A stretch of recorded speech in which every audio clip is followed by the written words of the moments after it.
don't do rinse up. You look like some trouble, I just might wanna get into.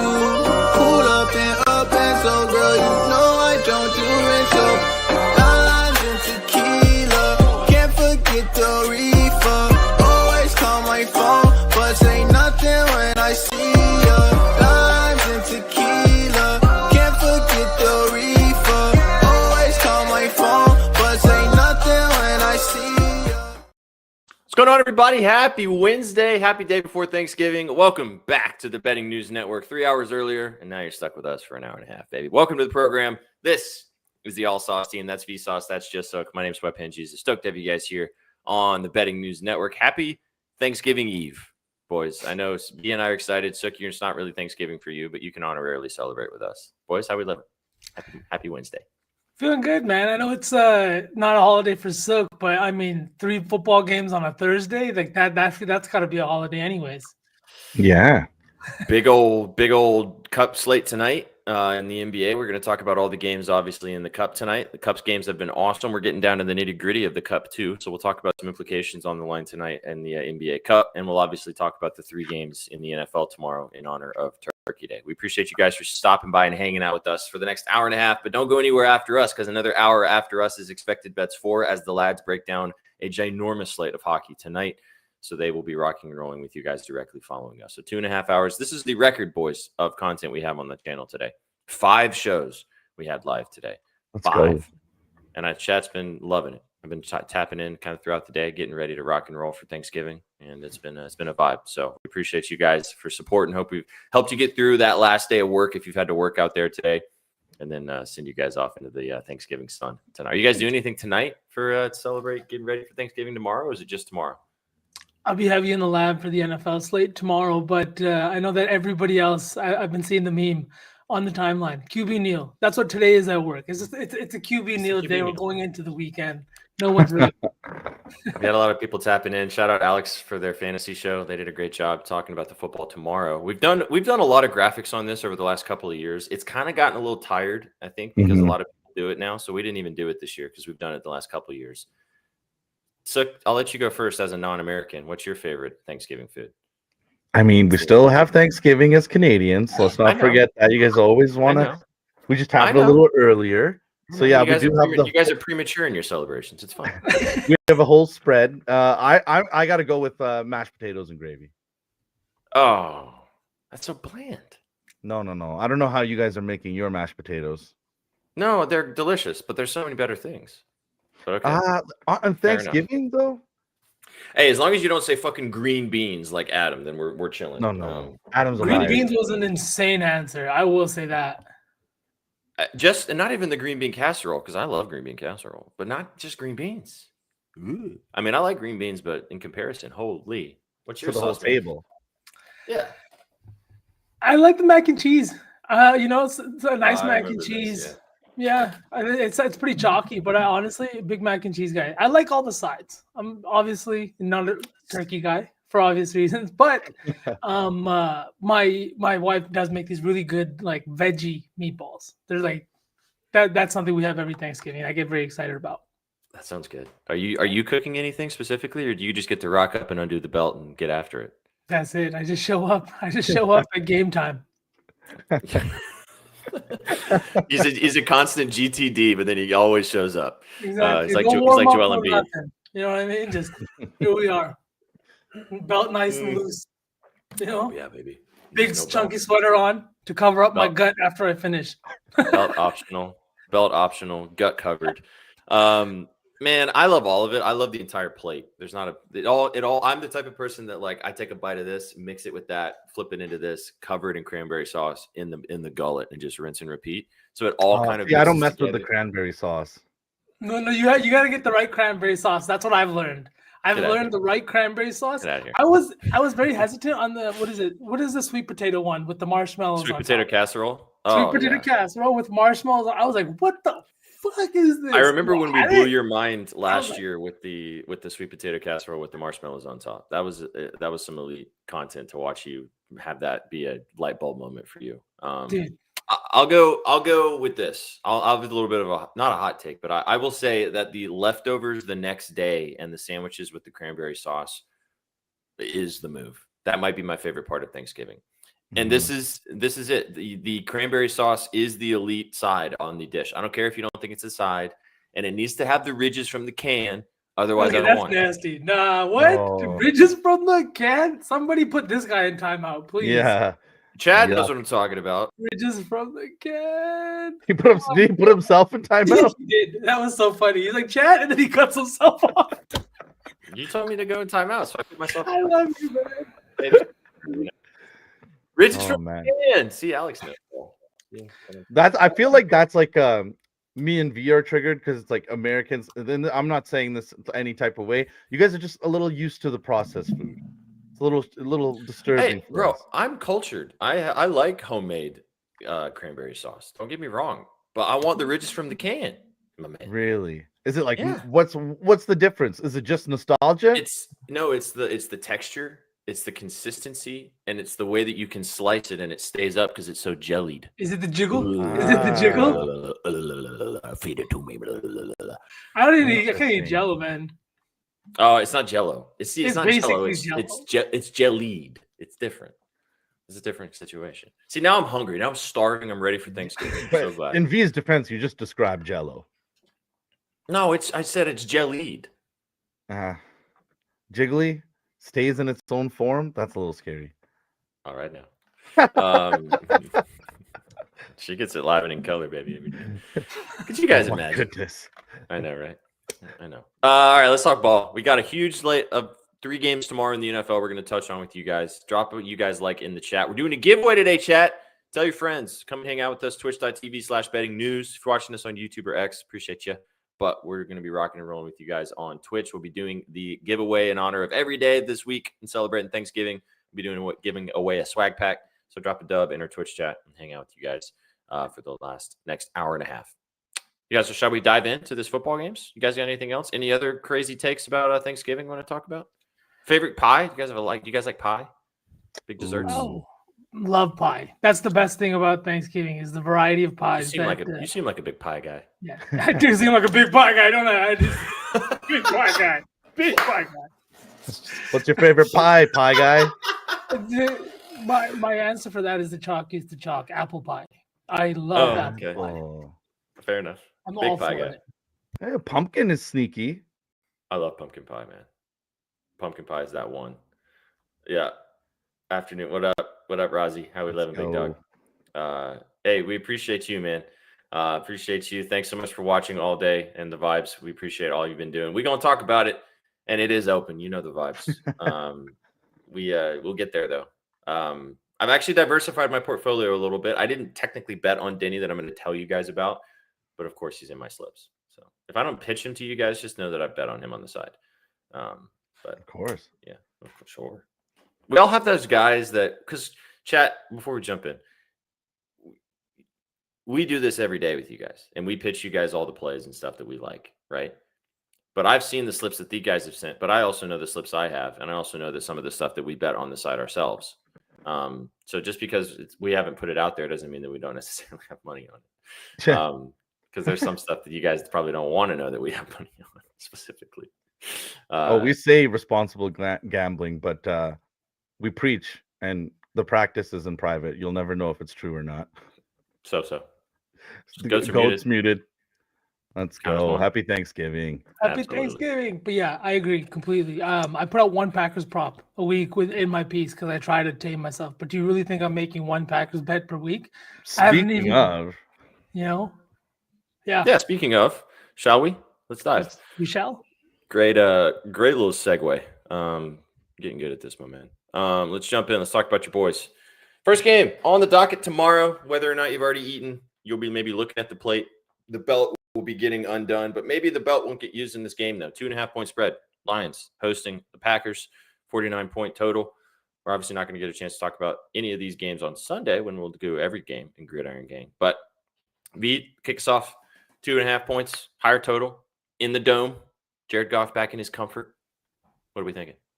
Man, There's a lot, and this is a divisional matchup in the NFC North. It's going to come down to them, the Bears and the Lions, coming down here at the home stretch. And the Packers still got to see the Bears twice. I think the Lions have one more game against them.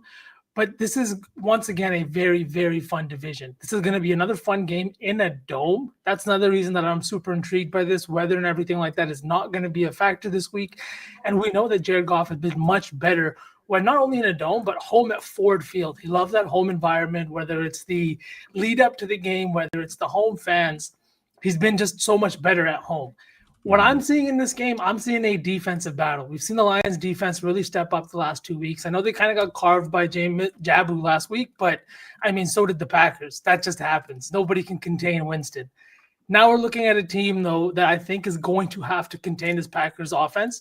And the Packers defense and their pass rush is what I think is going to make it difficult for Jared Goff. We saw him struggle against the Eagles. We saw him struggle against the Vikings and struggle against the Packers in week 1. And why? It's because he doesn't fare well under pressure. The completion percentage drops off very low. The passing grade drops off quite a bit.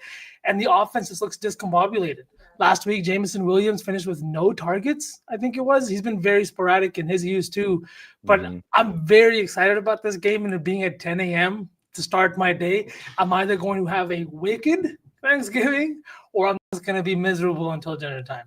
I love what you said about the defensive battle, though, V, because you probably have two guys that are competing for Defensive Player of the Year going at each other, trying to – I talked about this last time when we saw the Texans go out, hey, on Thursday Night Football, they're going to try to like make a name for themselves. And I definitely could see Hutchinson and Micah going at not at each other physically, but going at each other, trying to put pressure on the quarterbacks.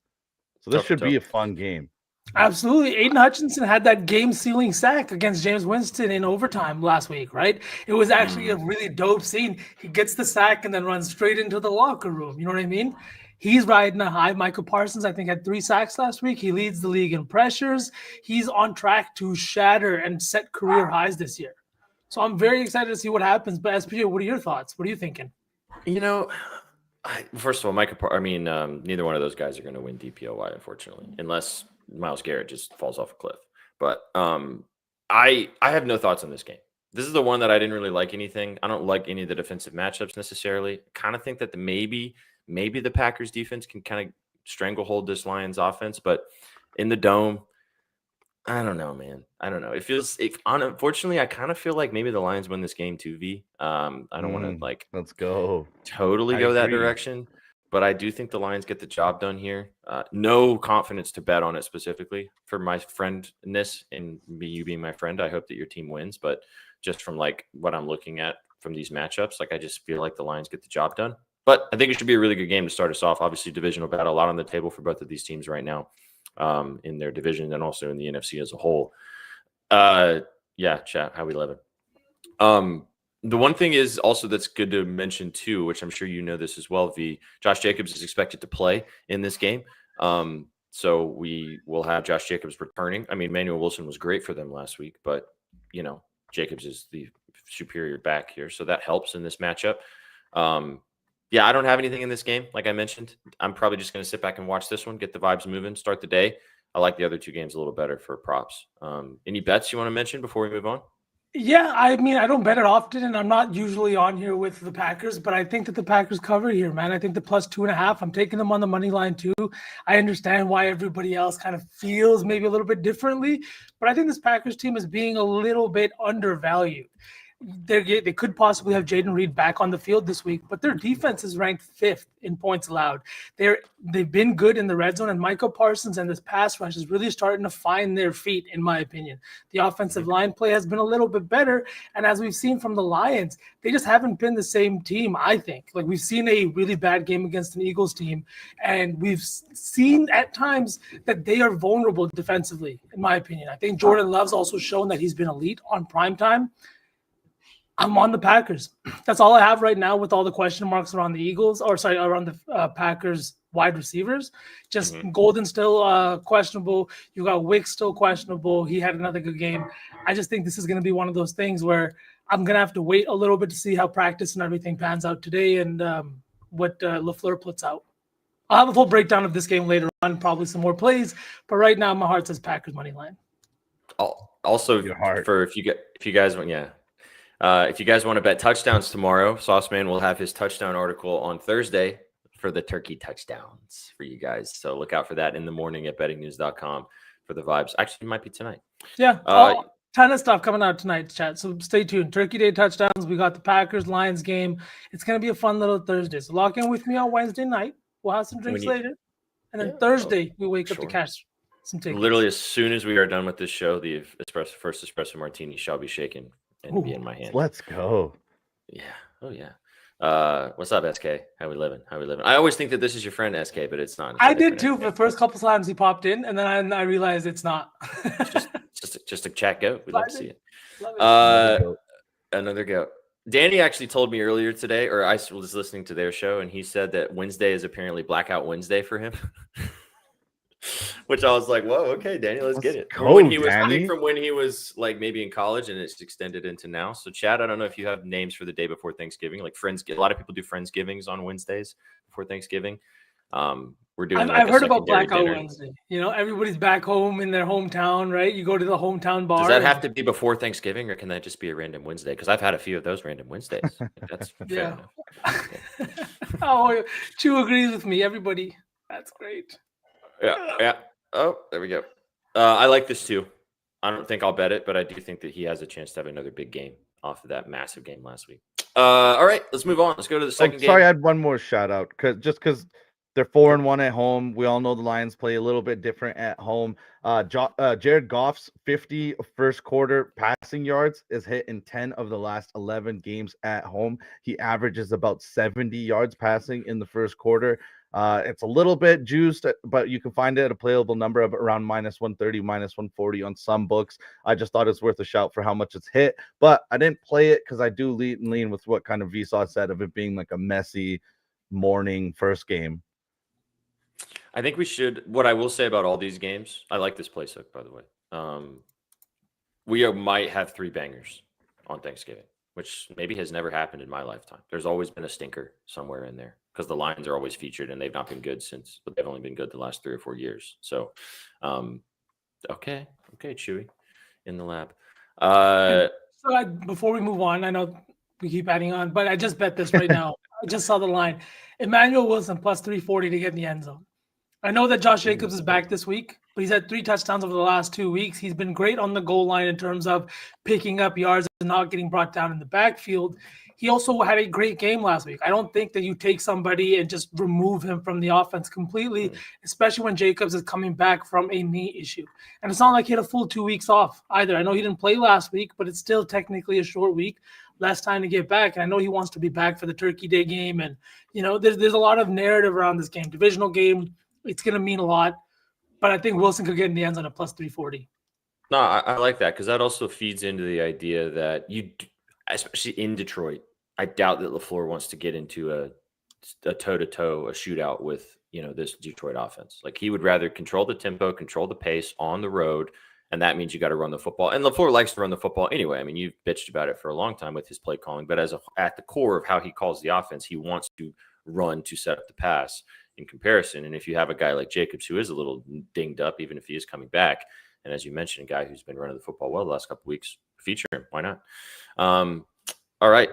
Good stuff, boys. All right. Chewy's got the touchdown parlays all ready to roll. Let us know what you guys like in these games tomorrow. It's going to be a fun one. 3 games in the NFL, and then we'll jump into the NBA. Let's go to the next game on the docket, boys. Do we see 3 overs tomorrow, too? High total in this one as well in Jerry's world. Cowboys hosting the Chiefs, looking to continue to stay alive in that AFC West hunt and the AFC as a whole. 3.5/3-point favorites are the Chiefs on the road. But then boys last week were frisky, taking down the Eagles, coming back from down 21 points. 52, like I said, flat, and 52.5 in some spots as well as the total sitting right now. I got to play in this game, but I want to get y'all's thoughts first as a whole on the outlook on this one before we jump in. I got a prop I really like, but so lead us off. What do you like in this game? Weirdly, I don't have anything in this game because I'm on the wrong side of both of these teams constantly. I did look at Patrick Mahomes' longest reception. It's hitting pretty consistently. And I did lean with you that I think that this game could be pretty back and forth. This is one that I'm just going to kind of cheat and pretend like I'm American and crack a beer a little too early, sit back and enjoy and watch this one. V, got you muted before you talk. Honestly, I think this is going to be a good game. I think that this Cowboys spread here, I think everyone's undervaluing them a little bit. They're coming in after a big game against that Philly team, big comeback. Now you're at home against the Kansas City Chiefs team that is like literally desperate for wins. Had their own huge comeback last year, and you were a 3-point dog at home. The defense has gotten better. The pass rush looks a lot better with Quinn and Williams up front. And I just think that Dak is going to have to continue to throw the ball. When Dak is in Jerry's world, he is very, very comfortable. And I think that as long as he's comfortable, somebody we have to continue to bet is George Pickens. I don't see a world in which George Pickens doesn't get his yards or doesn't at least get his touchdown. I'm all in on George Pickens once again. He's looking like maybe one of the best receivers in the NFL. And I know a lot of that has to come from the fact he's drawing easier matchups with the fact that he plays alongside CeeDee Lamb. But Dak has shown a willingness to fit the ball in tight spaces. And the contested catch rate is what really makes me love the way he plays. When a ball goes up, you're expecting him to come down with it. That one to help them win that comeback last week, he had 2 DBs on him. He made Cooper DeJean have his worst day in this season. He has been an elite nickel quarterback, and Pickens ate him up. Quinyon Mitchell got ate up. I think this week, despite how good the Chiefs have been in the secondary, despite how good they've been defensively, I think that Dak is going to put up yards. I think he's going to have another 300-yard plus game, and 75 yards for Pickens just felt like, I feel like I have to. No, I like it. He was great. I bet him last week. He was awesome. Obviously, over 100 yards, touchdown. No, it wasn't last week. I bet him the week before. But have you guys seen Pickens' stats up against his old wide receiver room now this year? Hilarious. Yeah. But the thing is he wouldn't have been able to do that in Pittsburgh. So he needed to be in a separate offense completely. However, I'm taking his other one. I'm taking the other guy. Give me CD over 80.5. I don't care what number you get. I don't think you can take this as high as you want. He still had 10 targets last week, 75 receiving yards, a couple bad drops. Didn't really matter because they ended up winning the game. But they have said it in the media this week. Brian Schottenheimer came out and talked about it. Dave and Dak said it. They're going to get this guy the football tomorrow. They're going to throw him the football probably 10 to 12 to 15 times. And I love betting CD in these situations. Prime time, last Thursday night game he played, it was the beginning of the season. So, it's not a Thanksgiving game, but he went crazy. I love the Pickens angle. I don't think you can go wrong with either guy. Take your pick. I wanted to lean into the guy who had a little bit of a down week last week, still had 75 yards. Calling that a down week's funny, but I think he could go bananas tomorrow. I could see 100+ touchdown, maybe 2. I think CD's going to have a big game tomorrow. But I kind of lean the Chiefs, though. I think the Chiefs do win this game because of the line. Don't have the stones to bet the 3 again because it could end on a field goal, some bullshit like that. But I don't want to take them yet. The play I do like on the Chiefs side, though, is Kareem Hunt over 33.5 rushing yards. I know Isaiah Pacheco is back. I don't really care. Even when Isaiah Pacheco was playing, Kareem Hunt, I think it has the trust of Andy Reid a lot more than Pacheco anyway. And this Dallas defense, yes, they are better. Quinton Williams, like you mentioned, V, has been an incredible addition to this defensive line in the middle of that line, especially from a rushing perspective. But, how can you not want to take Kareem Hunt's rushing yards? He has smacked this in 4 straight games and 104 last week against the Colts, 22nd in the NFL right now to rushing yards allowed. Yeah, Pacheco's back, like I mentioned. This will be more of a split backfield situation, but 40, 49, 59, and 104 in 4 straight games. And even in those other games when he had 30 carries last week, which is whack, but 13, 11, and 9 carries in the 3 games before that. This line's too low. I like the touchdown too. Like someone said in chat, I think they're getting good value on him to score a touchdown. He is their red zone back when they get down there, especially because Reed trusts him to pick up protection coverages and things like that if they end up doing play actions a little bit more than Pacheco. But he's the bigger body back too, so I think he can get into the end zone. But I like his yards. I think it's too low. I don't hate Pacheco's yards either, actually, when I was looking at both of them. I think they both could hit from a rushing perspective. So I really like Hunt, though. I went that direction. You guys have any thoughts on Worthy versus bottom 10 defenses for receiving yards allowed? He cooks. He also cooks on the road. Hollywood Brown, too. If we think that this is a high-scoring game, a little bit back and forth, and those guys have some low lines as well. Thoughts? Honestly, I was looking at a different receiver. I was looking at Rashee Rice. It's go. chalk. I know it's super chalk, but it's a like Cowboys defense that runs zone coverages at a top 3 rate in the NFL, and it's something that they've just been known for over the last 4 or 5 years. They're a defense that's going to run a ton of zone, and it's a big reason they've been burned by it because they don't do it well. They just don't, and especially when you're not getting pressure on the quarterback. Maybe that's changed a little bit over the last 2 weeks. I wouldn't say too much. But this is a game in which Rashee Rice and Travis Kelce, his top 2 targets, Mahomes' top 2 targets, have been just absolute zone killers year in and year out. We've seen it a couple of, and then it's also why Patrick Mahomes this year is number 1 in EPA per play against zone coverage. I think he's going to be able to feed a lot of his different receivers, but Kelce and Rice have been very good at finding the soft spots in zones. And that's something I've talked about all year. I also think that's something that's helped me bet this year is finding out which players kind of thrive against which schemes, because that's what is being schemed that week at practice. You're not wasting time on Xavier Worthy plays because he is kind of better against man-heavy defenses where he can beat somebody one-on-one. But if there's always going to be a ton of over-the-top coverage, he's not really going to get those opportunities. Whereas Rashee Rice, short yardage, yards after the catch, guys like that are guys I want to target against the Dallas defense. I think he can get in the end zone too.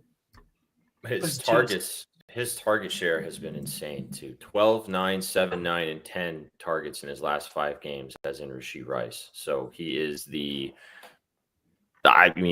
Kelsey's always the number 1 in Mahomes' eyes just because of how often and the rapport that they have. But in this offense, like you mentioned, V, when you watch this team, he is the number 1 guy for Mahomes. 8 catches last week, too, and he went crazy against that Colts defense. So we could see something similar against, like you mentioned, a very bad Dallas secondary. They've looked better the last few weeks. Blane's starting to look a little bit more like his return to form is existing, but I still don't think this defense is awesome. So to answer your question, I think you can pick your poison on which one of these pass catchers is going to do some shit. I don't hate Kelce either. Maybe the reception's a little more than the yards for Kelce, but I think they can definitely take advantage of this defense. I like the over as well. I know chat's talking about the total. Both of these defenses coming off a short week, both of them allowed a lot of points in the following matchups as well.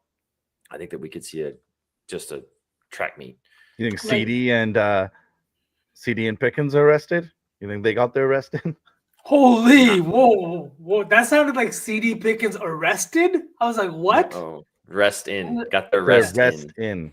Holy, bad time for myself to lag. But I was just going to say some quick numbers in regards to their zone versus man. Marquise Brown, Xavier Worthy are both leading in target rate over the last 5 games against man, 26 and 25% target rate. And Rashee Rice has seen a 21% target rate against man, but when you go up against zone defenses, that target rate jumps to 33%, boys. Meaning when he's on the field against zone coverage, he's being targeted 33% of the time over the last 5 games. I just think I don't see why it would stop this week against probably the best matchup he's seen in a dome. Interesting. Right? I dig it. I liked Mahomes' passing yards too. I think that's a prop worth looking into as well. I think he's going to have to sling it all over the place.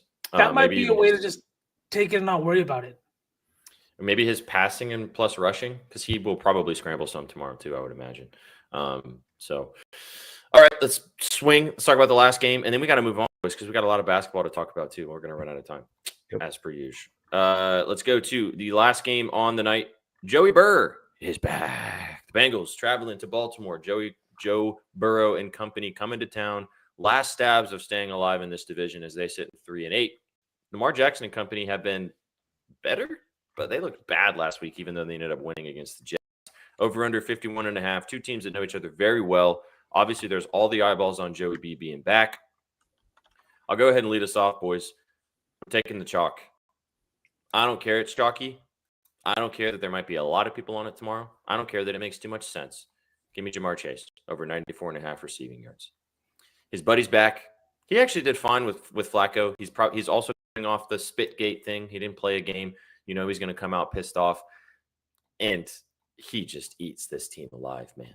Like he loves seeing I don't know if he just is he likes Raven in his diet, but he just is a Raven destroyer.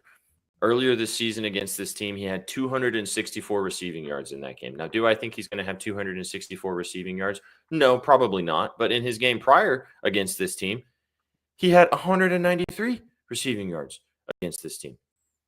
Torched them. Breakfast, lunch, and dinner. Also, this team just played defense against the Jets, and the Jets have maybe the worst passing offense in the NFL. Now comes in Joey B, probably wanting to get his lick back, Joey B, who's been watching football for 2 months instead of playing, and Jamar Chase coming off a suspension. This could be fun. This is I don't really care if this misses either. Like, I just want to be involved if he comes out and just cooks to start off with Joe Burrow being back. I don't even care laddering this up to 150. Hell, I might take to 200. I'm all in on Jamar Chase tomorrow. No idea what's going to happen in this game. The Ravens probably win, but I just want to have some stock in the guy who just eats the Ravens for lunch. I completely agree. I think that this game has a lot of meaning to it. Joe Burrow's coming back for this game too. He was even the one talking about it, right? How much these Thanksgiving games mean. You grew up watching it, grew in Matt Stafford throwing for 400 yards with Megatron, right? In a Detroit Lions uniform. I feel like it's going to be one of those games. It's why I also like Joe Burrow and one of the other pass catchers. SPJ, should we go dancing? You want to dance a little bit? Chad wants to dance a little bit. Let's get after it. Let me find it. There it is. This is the rhythm of my life. My life. Oh yeah. I know you want to say it. This is the rhythm of my life.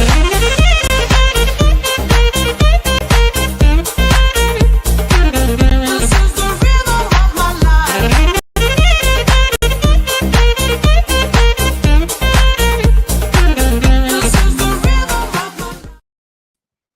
All right, chat, for tomorrow on primetime, last game of the night, no offense, 2+ receptions. You can get this line at -130. Our friends over at Rhythm have this as a smart signal, and honestly, this wouldn't have come across my radar if not.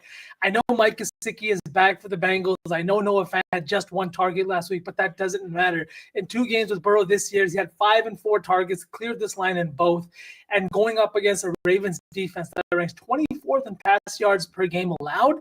And even that number, I think, is a little bit inflated towards the Ravens side just because of the lack of passing offenses that they've faced over the last 3 or 4 weeks, having faced the Browns and the Jets in that span. This is a team that has been horrendous in their secondary. They have been injured. They have not been good. And you are going to need all your guys with T. Higgins out with a concussion this week. You're on a short week. Your QB's making his return. And Mike Gesicki, unfortunately, is almost 40 years old. Noah Fant was brought here to Cincinnati to have a real role in this offense, as he did in the last 2 weeks. And again, our friends over at Rhythm have this as one of their favorite plays going into these Thanksgiving games. So shout out to Rhythm, 25% off all packages.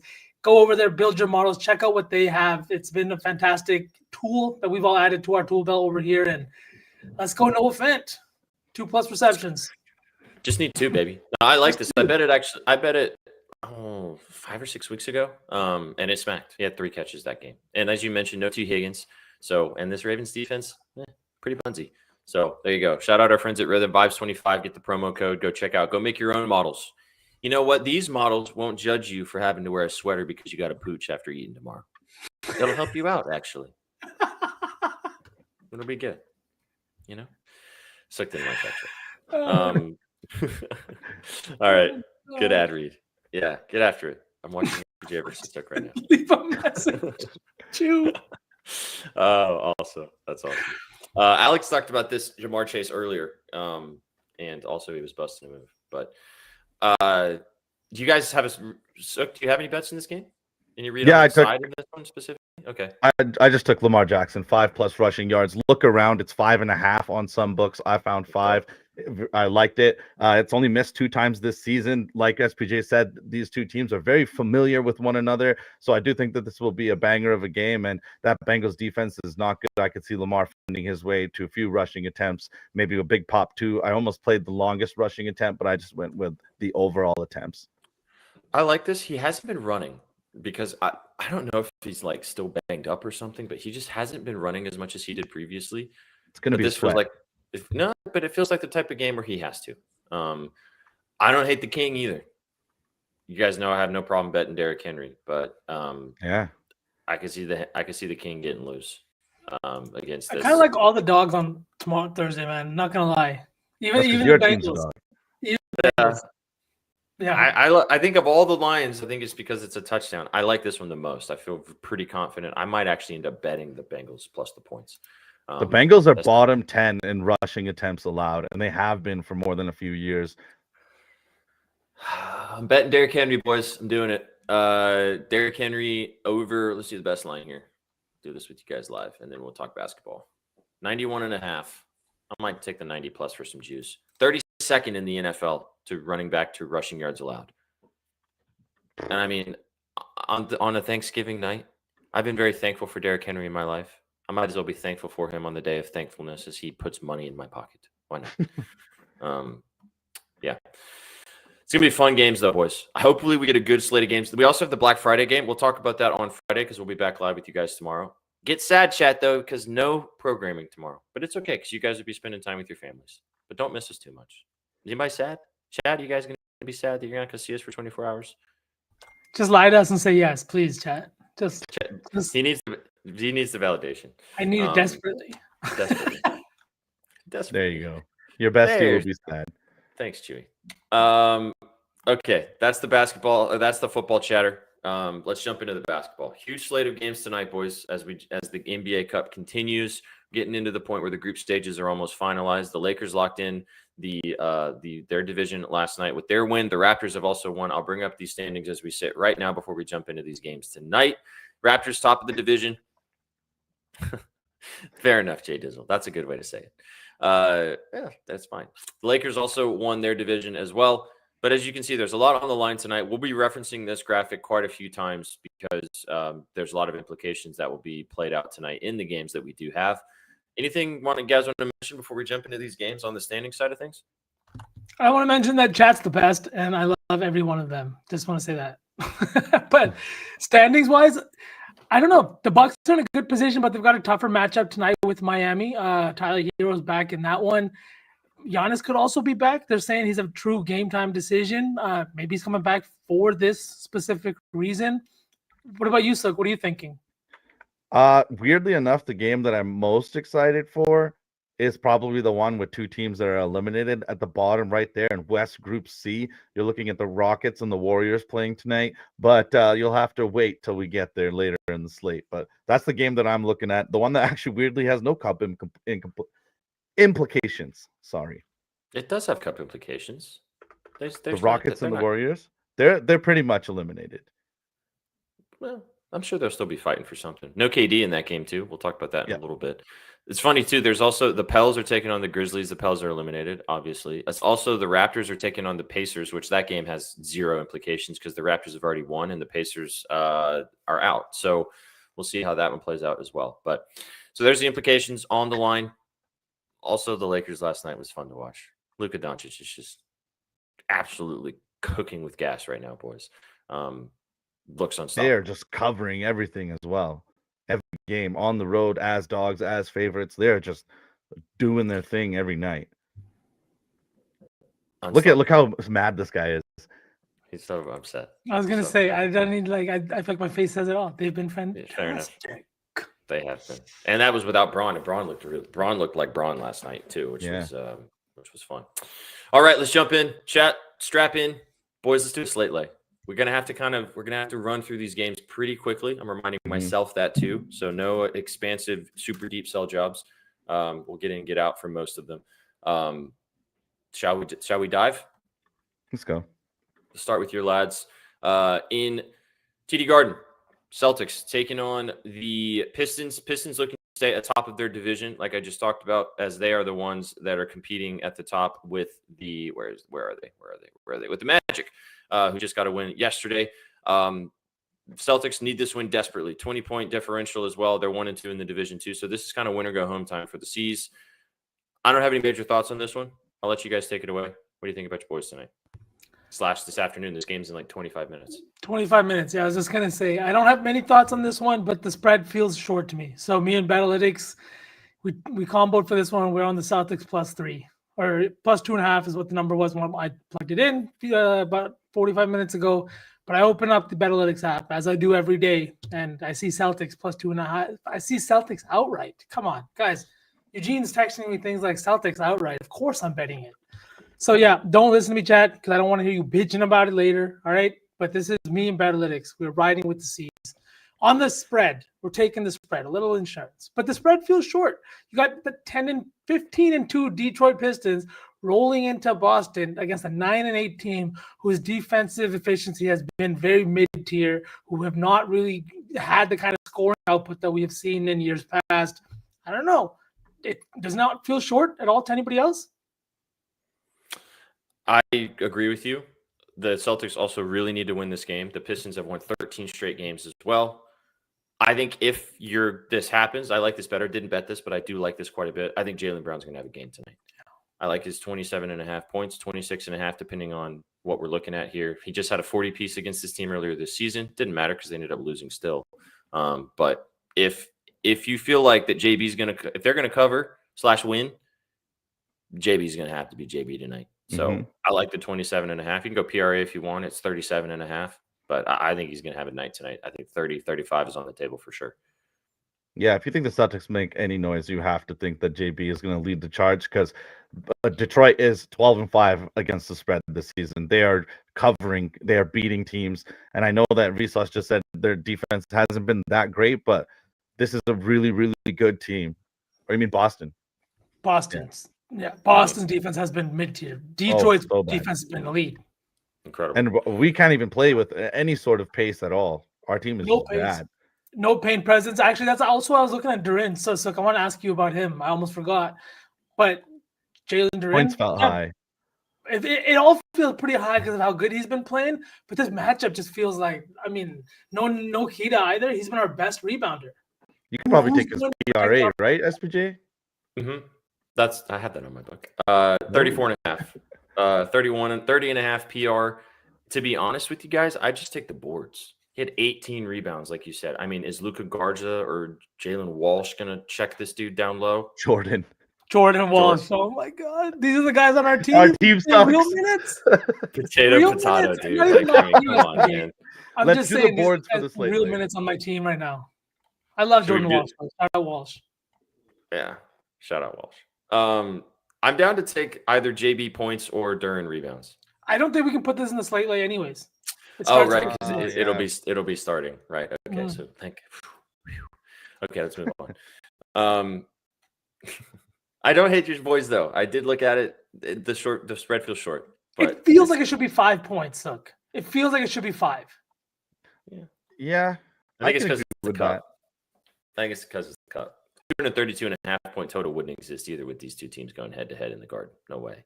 I didn't like betting this team when they were winning championships and competing for them. You think I want to bet them when they're just trash? But you love gross teams, and your team is now a gross team. We're gross now. Come on. It's not fun when it's your own team.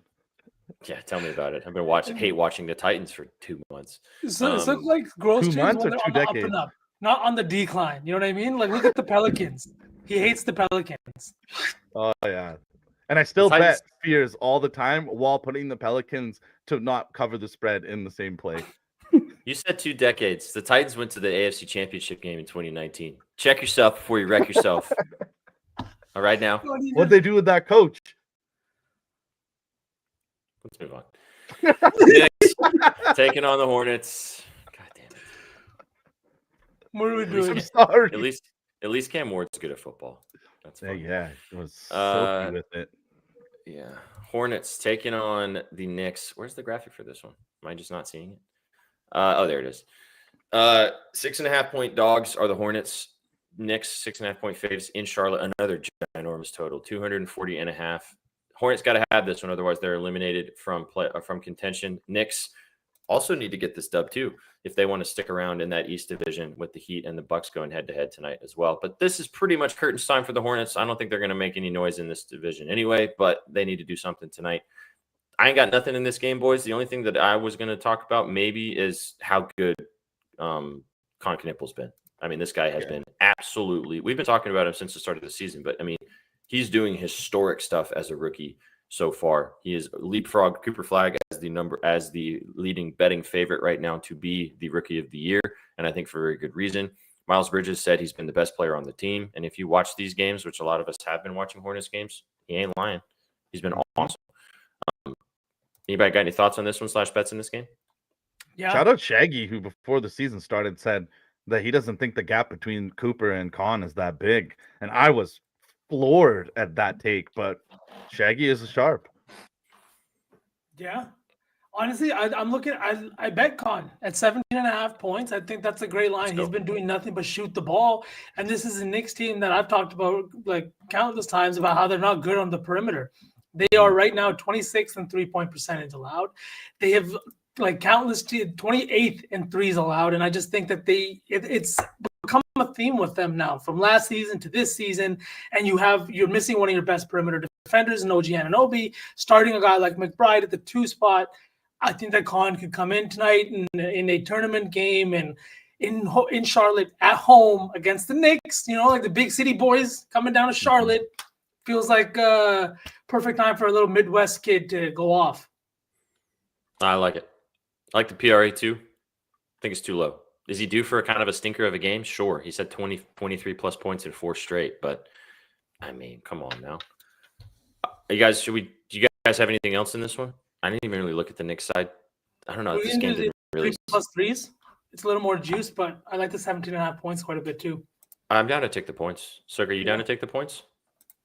Sorry, for who? Con. Con's points? Con? Yeah. Knipple. All right, let's go, Connie. Connie, baby. Knipple. It is. We'll get there. Bury it. No, Cirque, he hit last time. I know. Right? I know. And Joe faded too. Joe literally sent me a slip, but he faded. Wow. Funny. All right. Con Knipple, 17.5 points to kick us off. All right, let's move. Let's move and groove because otherwise we're not going to get through. Anything else? All good. All right. Maybe Jordan Clarkson. Just if it's an up and down game, trying to score a lot of points. That guy loves shit like that. That's true. 240.5 point total too. Jalen Brunson's probably going to go off. Cat's probably going to have a good game too. I wouldn't be surprised if this turns into a 270 point game or something. Good. Cockbrenner's another one. His boards looks nice. His ankle's kind of fucked up though. He went out of the last game. He should be okay, but that's worth monitoring. And be worried. He's a new papa. He's probably tired. Oh, he's a sleepy boy taking care of his baby. Okay, let's move on. Otherwise, again, we're not going to make it through. Pacers taking on the Raptors. 10.5 point favorites are Toronto, north of the border. Indiana, like I mentioned, is eliminated. Toronto has sealed the division that they are in. So really, this game means nothing for either team. From just getting a win in the NBA, it means something because they both would like to do that. But from the actual Cups perspective, it means nothing to either one of these teams. So I didn't really like anything in this game because of that. I know the total's still high. There is some implications in the fact that, you got Eggs Benedict playing in north of the border back near his hometown. You got Nimby playing in front of the Canadians. I don't know. But I think that there's value on the BI side if you want to go that direction. He's been fantastic for this team. And as we've talked about in your squads, the Raptors have been great. So no bets for me. What do you guys think? You got anything in this game you like? Sauceman, so muted. No, just because I didn't have anything. I thought maybe you would have something in this game. I'm just looking at some PRAs. I haven't gotten to the window with anything specifically yet. But like SPJ said, we have a couple of boys from Canada playing north of the border. It's something you don't get to do very often, and if you're even in the NBA for a long time, you might only do it a dozen times because of injuries, trades, or what have you. So Nembhard, Mathurin coming north of the border. It's cool to see they're both actually kind of going to community centers and doing a little community work while they were there, and it's dope to see. So they're probably both excited for this game. But like you guys said, Toronto has been fantastic this season. I think probably what I'll end up doing, and the reason why I haven't booked it already, is Sandro Mamashkavili, 17.5 PRA. He's been one of the best bench players in all of the NBA. And if Toronto covers this number, this double-digit number, if you think Toronto does cover it, then he should get a bump in his minutes, and he's been absolutely fantastic. If you forgot, this guy actually laid down 9 threes last year while playing for the Spurs, and in the offseason, he played great for Georgia in Eurobasket. So I love me some Sandro action. I'll probably just take that. I love this. So can we put this in the slate lay? The 15.5 PR. So down. Oh, you should sprinkle on this so you can stare at it all year. Ah. This is a pull because the odds on Right. this is probably sick nasty. And if the Raptors keep cooking in the East and he keeps getting more and more recognition, this could totally be a thing.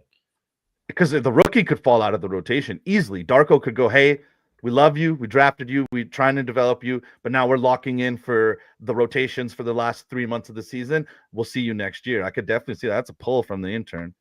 I like that for the value. Mhm. All right, so let's go, Sandro. PR. I would do PRA sick, but the PRA is not widely available. So can we just do PR? Are you good with that? Yep. But chat, if you can get the PRA, take that. He is a very good passer as well. He is. He is. I also, just to go chalky, I like Barnes RA. I know that got mentioned in the chat. That's a good one. BI, his PRA looks nice. But again, this game doesn't mean anything in the cup. So I don't know if it's going to be like, yeah, they still want to win for their standings, like in just the season as a whole. But the total usually in implications of like point plus minus and all that shit for all the other cup games doesn't matter in this game. So if they're winning by 25 or something, they're going to get pulled a lot earlier than they would if it was a cup game. If you haven't tapped into this Raptors team, they actually play similar to Miami. Everyone's copying the Pacers from last year, and this Raptors team vibes are incredibly high. So I know nothing really matters in the cup, but like I could totally see the Raptors like maybe trying to come out and go BTA just for a home game before Thanksgiving. Hell, it's not Thanksgiving in Toronto, but sure, why not? No, just like they're all Americans. No, I know. You guys know how much I love Brandon Ingram, and I've been a huge BI fan his entire career since you guys have known me. I'm so happy to see him flourishing and playing legitimate, awesome basketball, and I hope that he stays healthy all season long. Because if he does, this Raptors team could be a problem, man. You didn't play that PA? Not today. I don't like this game. I think that this game could get weird. I like the Sandro play quite a bit. I think that makes a lot of sense, but this game has no implications, and I don't really want. I tried to diversify my units, man. I was telling you, I was trying to be a good boy. Oh, also Jamal Shed. I did bet this. I will pitch this. Jamal Shed loves to pass, loves to play basketball. 13.5 PA, hits pretty consistently. In a game against Indiana, who will play a similar style to the Raptors, it's going to be up and down. If the Raptors do blow them out, Shed is barely playing over 20 minutes a game. And when he does, he hits this line with ease. I think that's another opportunity for him. I'm going to do something weird in this game for sure. Jamal Shed, his assists could also be a vibe. Just 5.5. It's a little juiced, but he's had that in 5 straight games. Is the captain of that second unit. If this game also does turn into a little bit of a weird one, he'll play more.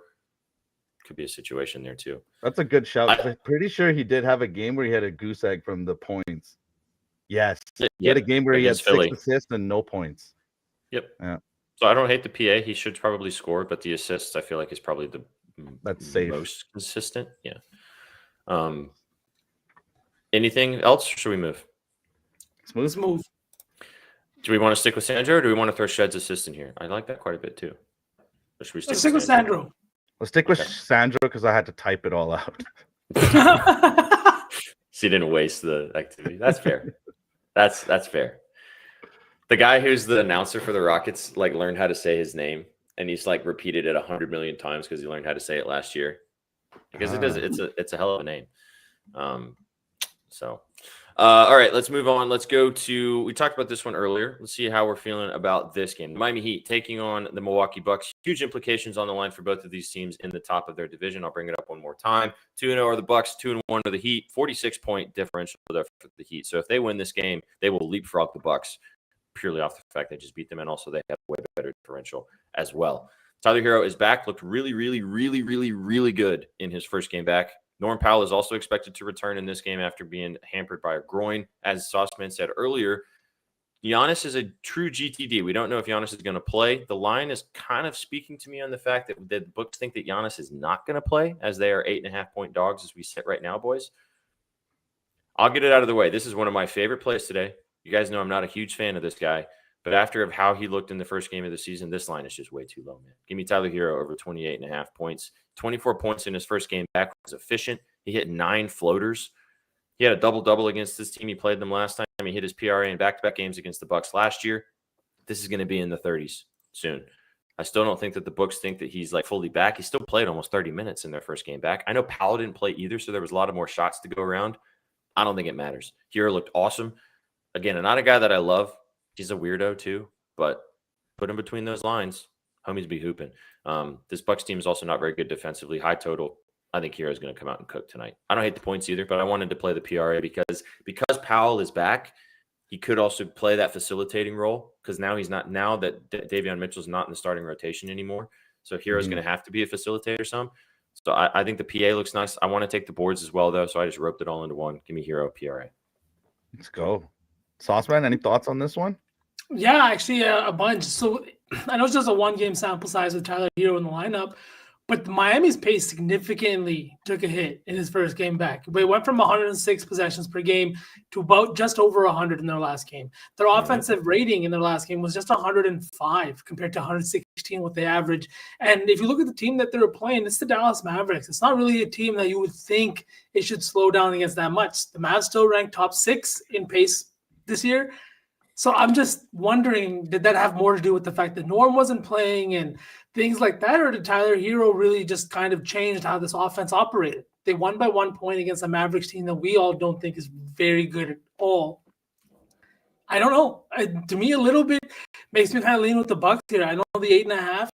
It probably means Giannis doesn't play, but this being a cup game, you have to win. Otherwise, you will be leapfrogged in the standings. The point differential is crazy. You'll have no chance then to come back. I don't know if they'll be able to get in as the 4th team in the next round if they lose to Miami tonight.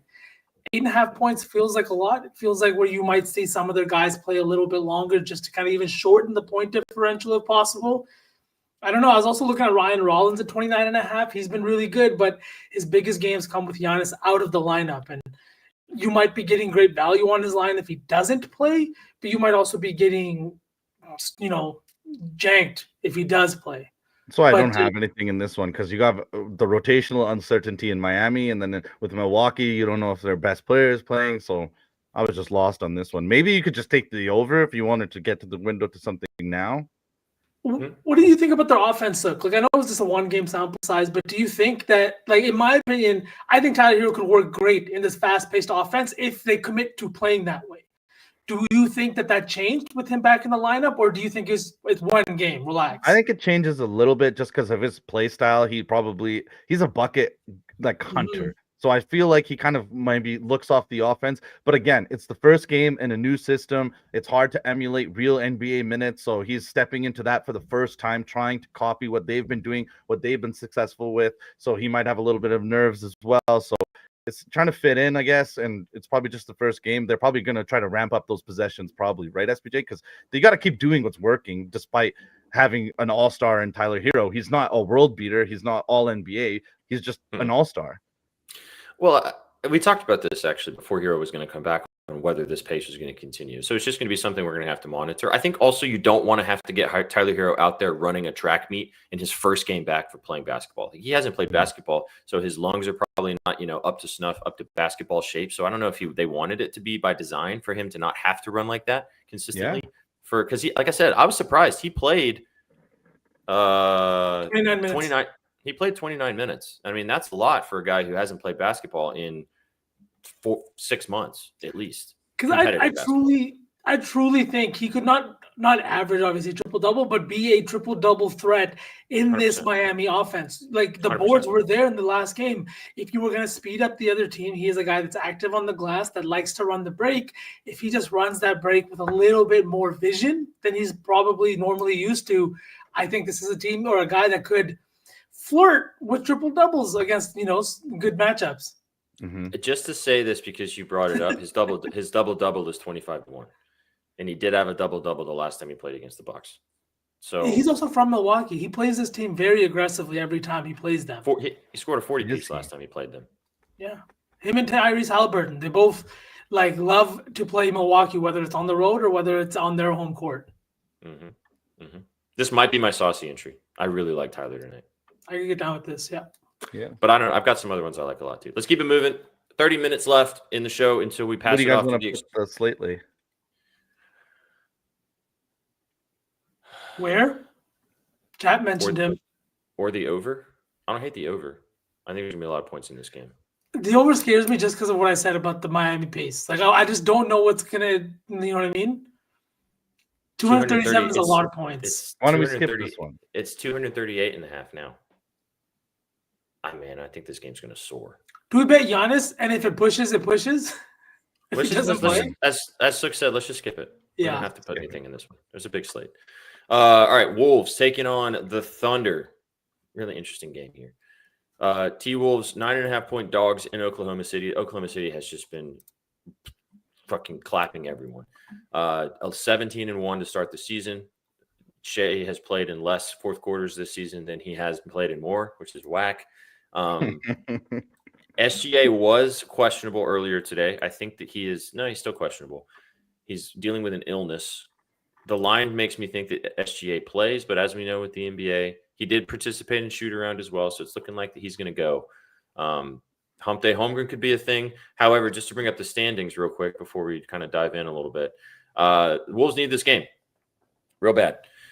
They need to win here to stay at the top of this really top-heavy division. Thunder obviously at the top. The Suns are right behind them, though. So the Wolves need to win this game to kind of push the Suns / maybe even push the Thunder at the top of this division. I got nothing in this one. I'm going to hear what you guys have to say. I got nothing here. Sook, you want to start off with the Glaze?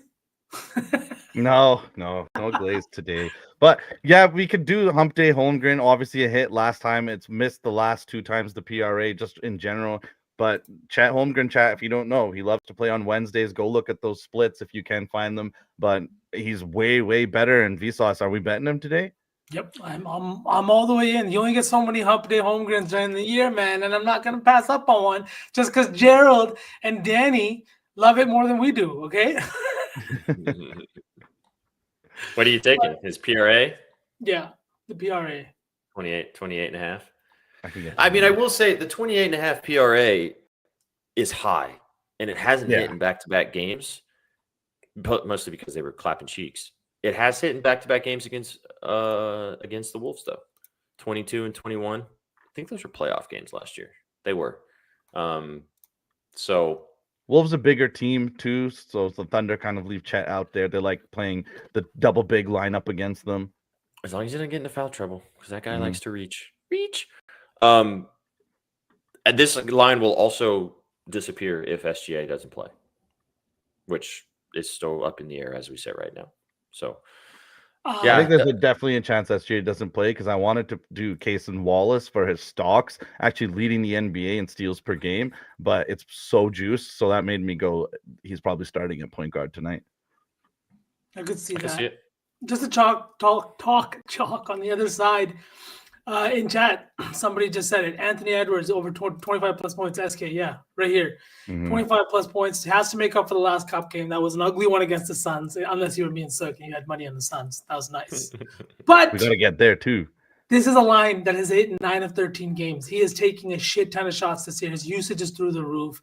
And the thing is I know everyone's saying he's taking less threes this year. I think he's just, if his three's not falling, he's doing more to get to the basket. So if you look at the games where he's taken 7 threes or 8 threes, it's 1 of 7, 0 for 8, 1 of 7. As soon as he hits a few, he's taking a ton more. So I think over 24.5. Great defense in OKC, everything you want to say. But in a game, you have to win. And in a series, you got belt last year, right? So you have to respond with at least 25.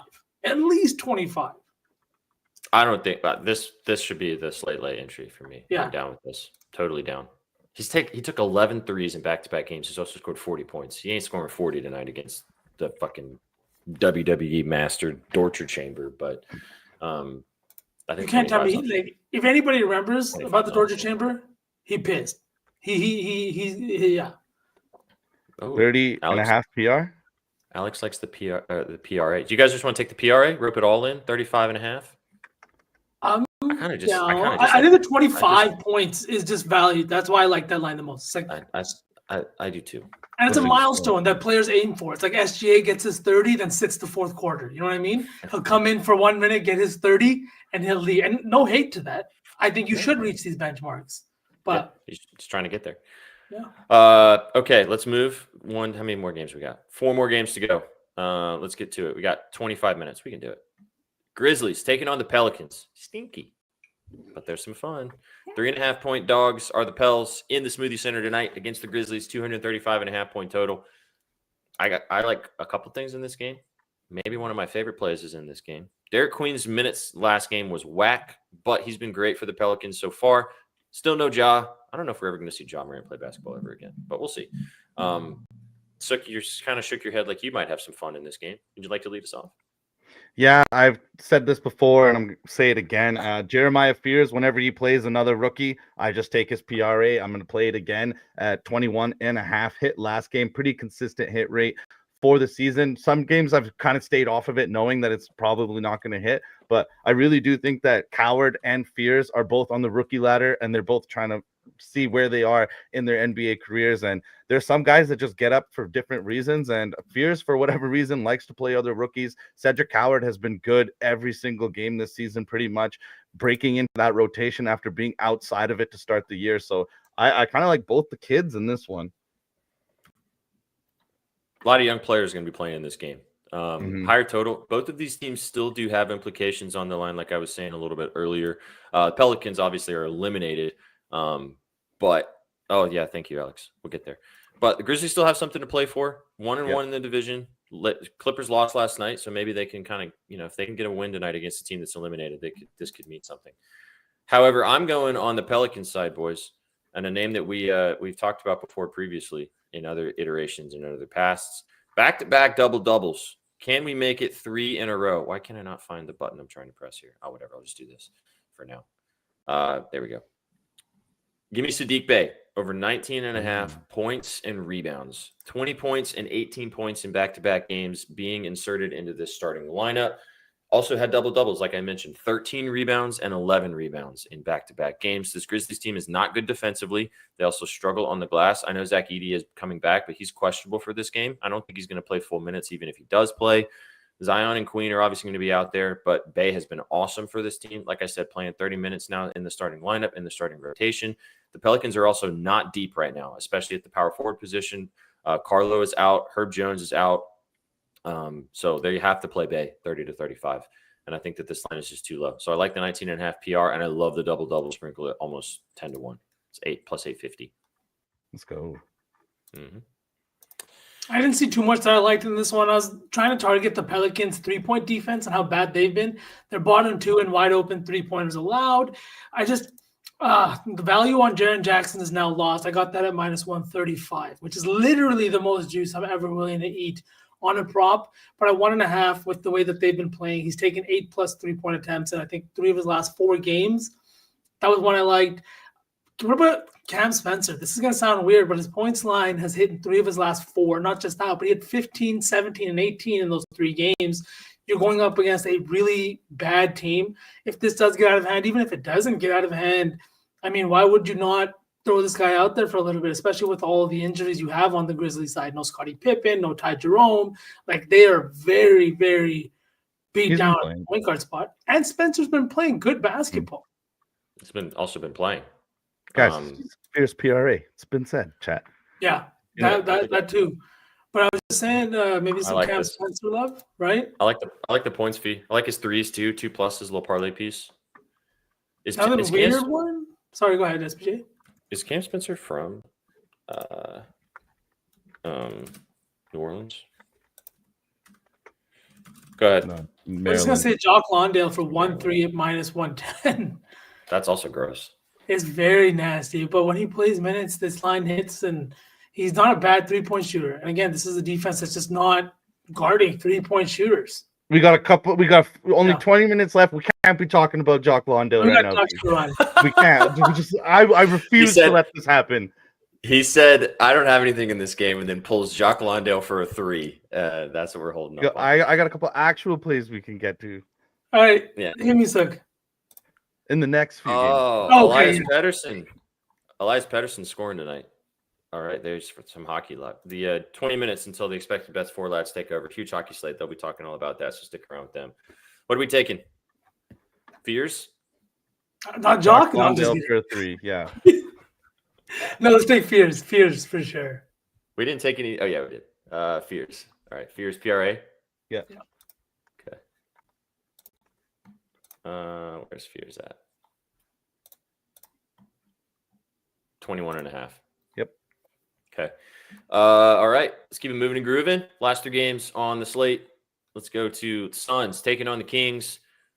This was kind of a stinky game too. Kings are pretty much eliminated, but if they win tonight, they'll still kind of have a breath. The Suns, however, need to keep up at the top of this division, being 2-0 right now with the Thunder. Maybe put some pressure on them if they win as well. I got nothing in this one. I'm sure you guys probably want to talk about Dylan Brooks. He's been great. I think this is a good matchup for him to take advantage of a really bad defensive team. I like Russ in this game, maybe too, but otherwise, I don't know. What do you guys think? Sick. I got to play in this one. I'm taking the Suns to cover here. They're coming off a bad L to the Rockets where they really got humbled, played their worst game of the season, shot poorly, turned the ball over plenty. The Suns are potentially competing with the Nuggets for the wild card spot in the West for the NBA Cup. They are currently down with a -3 differential to none other than the Denver Nuggets, who they absolutely hate. Most teams in the West hate the Nuggets. So the Suns would love to stick it to them and go 3-0 here and cover that differential. Booker is tired of losing, and finally this team looks good, and they're being good at bouncing back this year. They're 4-2 coming off a loss ATS, and they're 12-6 overall ATS on the season, tied for second best in the entire association. So give me the Suns to bounce back here. Jordan Ott knows that they're going to need a W here because they got a tough schedule coming up in the next few weeks. I like this play a lot. I was going back and forth between Devin Booker and Dylan Brooks. Dylan Brooks has been fantastic, but he's also been a lot better at home than he has on the road. He's just shooting a lot better at home than he's on the road. I think he's averaging close to 25 points per game at home versus 15 on the road. And then I was looking at Devin Booker, who has also been a little bit better on the road, but he's not taking as many shots over the last few. I think I'm with you, Sook. I'll just Suns -4.5. I feel like Suns money line is probably the move for the parlay. It is in Sacramento though, so maybe that does make a tiny bit of a difference. Just from chat, just to bring this up to you boys, Keegan Murray has been fantastic the last couple of games. 26 and 14 against Minnesota, playing 40 minutes in that game. 44, 36 in the game before with 19 and 5. So he looks like he's back to his form when he was a solid contributor for this team last year. No Sabonis still. Schroeder is questionable. It's looking like he may not play, Chad. Yeah. So I saw some people talking about Schroeder as well. So that is something to keep an eye on. Westbrook, like I said, is in the starting lineup now too. Zach LaVine's also due for a bounce back game. He's been kind of bad the last couple of games. He could just pop off randomly. But I'm with you guys. I think the Suns probably just win this game. So I'm down to put the Suns money line in this if you're good with that. Yep. Okay. Chat, the latest scrolling at the bottom of the screen. We did Jeremiah Fears PRA from the Pelicans game, chat. But it will be scrolling on the bottom. Last two, Rockets, Warriors. Warriors 2.5-point faves against the Rockets. This game is very meaningful for both teams. Pretty much the loser of this team is totally eliminated. As you said at the beginning, so both of these teams are probably out anyway, but still need to win for implications. No KD as he's dealing with some personal issues in his life. Shout out KD, whatever you got going on. Hope everything's okay. So he's out in this one. Steph has been great. Steph has been cooking. Feels like a good Warrior spot. I like something on the Rockets side, though, but what do you guys think? Sauce Man, lead us off. What do you like in this game? Honestly, Steph's been so fucking good. I'm looking at him. Good. This Rockets team, I keep saying that they give up a lot of wide open three-pointers. And Steph's just been on a different planet. 56, 55, 17, 46, 44, 37 then against Utah the other night. And that was a 17-point win. I don't see a world in which Steph doesn't honestly kind of completely cook again. He's taken 15+ threes, boys, in 5 of his last 6 games. Now you're going up against a team that is bottom 5 in wide open threes allowed. Yes, KD's not playing, but this is still going to be your competition. This is the team that you almost beat they did beat last year in the postseason. Yep. That's why I'm going the other way, yo. That's why I'm taking the Rockets. All the numbers are saying that the Warriors should win here. The Warriors are actually 5-1 against the spread as favorites at home this year. They are also Draymond Green versus Alpi is 10-5 in his career. But these two teams absolutely hate each other. They talk smack at their last meeting of last year, and where Draymond came out and said, sure, this team is good, but they foul a lot, and they're not going to be able to do it in the playoffs. Warriors came out, upset them in the playoffs. These two teams hate each other, and I do think that Alpi's finally going to get the best of the Warriors because the Warriors have been getting the best of him for his whole career. I like this, and that's why I took this guy. Eamon Thompson, over 32.5 PRA. Got a little sprinkle, a little dressing and some gravy on the triple-double. 25-1. In the first game, without KD in the lineup in their last one, 28, 7, and 8. This is a guy that we talked about flirting with triple doubles last year, and now that he is technically the point guard. I know Reece Shepard's playing well too, so he is kind of doing that as well. But without KD in the lineup, he has to score more. If you want to just take the RA, you can, but he had 28 points in their last game. And as you mentioned, got eliminated last year by this team, 24, 9, and 3 in their last game against the Warriors too. I would not be surprised tonight if I look up and Naaman Thompson has a triple-double. So I want to be involved. Love the PRA there, 32.5. I think that's a nice spot there too. And I'll lean with you. I think the Rockets might win this game. Bing bong. All right. 50 plays last? Do you have money on Steph or no? Yeah, I have money on Steph. It was the line 26.5. 26.5 points. Yep. Okay. All right. What do we want to take in this game then? Up to you guys. Sounds like we're kind of on opposite sides because I feel like V thinks the Warriors might win this game. Do we take Amen? I like the Amen look. We can go with Amen if you want. PRA. I'm down with that. Okay. What kind 32.5. It's actually 33.5 now. I'll take the 32.5. I will cut the hook. Where is he at? Amen. Reed Shepard's also been very good. Worth So the show. good. Him and Capella should cook the Warriors bench. Oh, Capella. That's a pull too. All right, last game.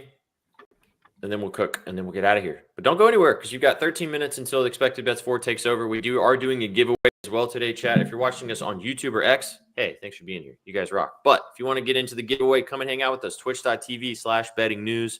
That is how you are entered to win. You can follow us over here as well. You can talk to our chat. They're nice 99% of the time. No, they're always nice. They always have fun. Come and hang out with us over on Twitch, and you'll get entered to win a swag pack in honor of us giving stuff away for it being Thanksgiving tomorrow. Last game. Is Denny's open late? I'll go ahead and just tell you, chat, Denny's is open. But that's not the plan I'm going to pitch for you this game. Should be a good one, though. Blazers taking on the Spurs. No Wemby still in the lineup. No Stephon Castle as well for the Spurs. 239.5 point total here. Both of these teams could use a win in their divisions. 2-1 are the Blazers at the top, but look at the Nuggets right behind them, and they're minus 18 point differential. That's crazy. 1-1 are the Spurs, so this game means a tiny bit more to them in comparison to the Blazers, but both of them are going to come out and want to win this basketball game. Like I said, nice and chalky. I'm going to go ahead and get it out of the way. I'm not going to pitch it as like a super duper official play, but I did take Danny's PRA at 41.5. As you said, Sook, I think Shaedon Sharp's going to sit out in this game. They're really trying to be careful with him with that calf injury, which is not great in comparison. But he's missed 4 straight. I think it may be 5 tonight. So I think Denny's in a good spot. However, I'll go ahead and just sell my other play because this one might be my favorite. And I feel like this is the guy that we were legitimately on first in comparison to anybody else across all of social media and across all of basketball covers. Kling Kong. Give me 23.5 for Donovan Clingan. PRA. Now, boys, I'm taking the PRA. I don't hate the double sprinkle as well at plus 130, but been really good facilitating. 14 points and 11 rebounds in their last game. But in the last 4 of their last 5 games, let me just pull up the numbers here real quick. 4 assists, 2 assists, 4 assists, and 4 assists in their last 4. And if you've been watching, he and Denny are doing nice stuff on the pick and roll. Sometimes Denny gets him involved down low, but then he sprays it out and Kumara or Grant or one of those guys knocks down shots. He's looking more and more comfortable. He's obviously a humongous dude. And it seems like that he also has finally got his feet under him and he's playing 27 to 30 minutes a night. So I just think he's going to keep cooking. I don't think that Cornette's going to be able to handle him consistently. And I think that Kling Kong's going to have a good night tonight. So I like Donovan Clingan. And yes, I did bet Denny. So I like both of those guys. Are any of you guys seeing lines before you talk about some stuff of Caleb Love? Because I would love to bet that. I would love to bet that guy, but they just will not give you lines for him, which sucks. But yeah, what do you guys like in this one? Sorry, I'm looking at the other side. Stephon Castle. Damn, they have so many good point guards on this team. I'm mixing them up. The other kid, Dylan Harper, over 3.5 assists, plus 124. I know Fox is back. I know Harper isn't going to be starting on this team, but this is a Spurs team that is now down Victor Wembanyama, that is down their starting point guard and Stephon Castle, and they need a little bit of a spark. In the 5 games that he's played this season, he's played 26, 29, 27, and 25 minutes. Outside of the game he was injured, he's had 10-plus potential assists in every single game. De'Aaron Fox is not a pass first point guard. He's not a point guard that is going to start and initiate the offense. He is a score first point guard that uses his speed to beat you off the dribble. I think that Dylan Harper is going to come into this offense and really just help this offense run, especially the fact that he won't be starting tonight. He's going to come in with that second unit, going up against a Blazers team that really hasn't been that good defensively. We're just looking straight up at the numbers. 25th in effective field goal percentage allowed, 25th in field goal percentage allowed, 24th in points allowed. I think this is going to be one of those games that's a little bit more high scoring, 239.5 point total. The 3.5 assists for a point guard, I think, feels too low. I can get down with it. I thought he was still questionable. Is he for sure in? I'm seeing lines. I don't see him on the injury report anymore. Yeah, so he must be playing. Nice. Plus money to plus 125. So do you like anything in this game? Two teams that you like betting quite consistently? I wanted to bet Caleb Love, but they're going to hide those lines because he's the only guard left on that rotation with Wesley being out as well. So the books are definitely going to hide that line from us. I really wanted to see Blake Wesley play in this one, but he's still out with his foot. He actually was drafted by the Spurs and then let go from them. So that would have been a good, interesting revenge narrative because he's a completely different player than who he was when he was with San Antonio. So no official plays for me. I really do want to just bet Portland money line though. I kind of like that too. I also just reiterate, Caleb Love will probably start if Shaden Sharp doesn't play. Yep. And his lines will be very enticing because he's been really good. This game could turn into a track meet. And Fox and Harper, defensively from the guard position. So, and Love, like I said, he's going to try to continue to take advantage of this opportunity because who knows how long it's going to last. Because Scoot and Holiday and Thibault and Wesley are in the rotation from the guard. Bro, he was basically in the G League, and now he's starting point guard for the Portland Trailblazers right now. And he went up against a guy in Dylan Harper that was drafted in, what was the top 10? He's a lottery pick, right? Number two pick. Two. Yeah. And he cooked the Warriors that night too. That was awesome to watch. Should be a fun game. Last game of the night. If I'm done with my first Thanksgiving meal, I'll have the belt loosened and be watching this one for sure. If I'm not blacked out by then, that's what it is, right, Jenny? All right, now, what are we taking in this game? What do you guys want to take? I was going to keep Dylan Harper for the saucy lay. Is either that or Steph for me, but yeah. You want Dylan? Dylan Harper. I keep saying Dylan Harper. Yeah, Dylan Harper. Yeah. Sorry, I don't know why I keep mixing it up. It's because I'm also thinking about Ron Harper Jr. just because of the stats he's been putting up in the G League. Let me live. Don't bring me down. Moral victories during this time in the Celtics franchise. Thank God the Packers aren't in shambles. Otherwise, I don't know if he would show up to work. It depends on the week. Fair enough. Okay, no, Mr. Bucks 3 bye weeks this year. Okay. Sook, I've learned that Sook doesn't have a team specifically. He just jumps from team to team, so he doesn't have to be permanently sad. 2 of them in the same division. That's got to be rough. Sure. All right, what are we taking? You guys like King Kong? You guys like Clean Kong? I like Clean Kong. I do like that. The PR or the PRA? Mm-hmm. Yeah, 23.5. Yeah. I am seeing lines for Shaden now too, and Denny's PRA is 40.5 now. So I think maybe Sharp does play. So we keep an eye on that going into later tonight. Seeing Denny become a 40 guy now is crazy. Like in a good way. I bet his PRA last year at like 26.5. On the regular. On the regular. And it was so fun. It sucks that it's 40.5, but it's 40.5 for a reason. Mm-hmm. All right. Those 7 legs, which are scrolling at the bottom of the screen, is currently 65.85. So if you'd like to tail, put a cup of coffee on that, feel free to do so. Bet responsibly. That's the saucy slate lay. Packers fans. Yeah, Chris, get him. Chris is your guy, man. Love it. 7 legs. Let's see if we get close. Before we do the duckies, let's cook the slate lay, boys. The saucy lay. All right. Dylan Harper to start us off. Of all the plays, that's the one you want to put in here? The guy we haven't seen play basketball for 2.5 weeks? The rookie? Or Steph. Then we could take Steph at 26.5. I'm not. I just want you to sell me on it a little more. Why is that your favorite? He was the because second. We just talked about this game.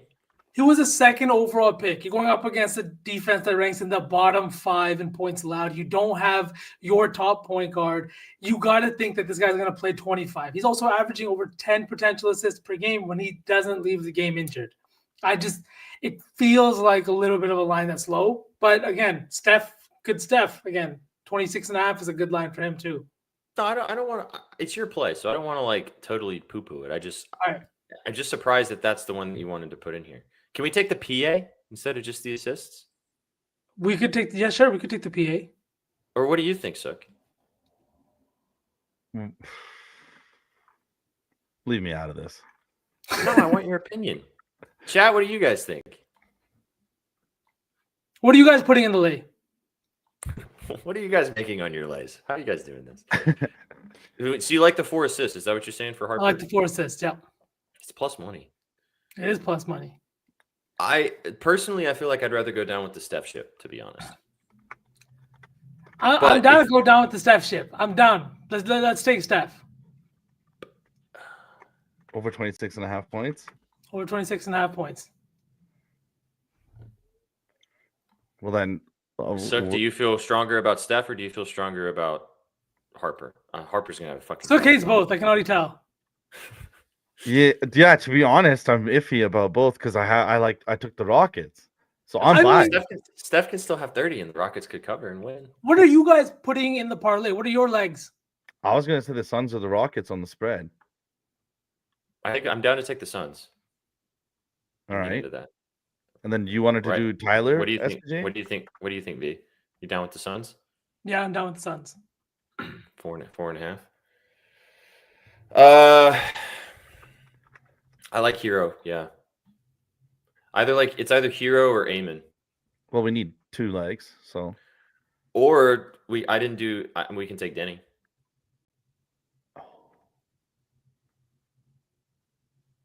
I think Portland wins. If Portland wins, Denny's going to have 42 plus PRA, to be honest. Sauce? I'm down high? for whatever. Do you have a preference? I think that there's yeah. Amen. Yeah. But we already I like Amen. I think I don't know. The 32.5 also feels high.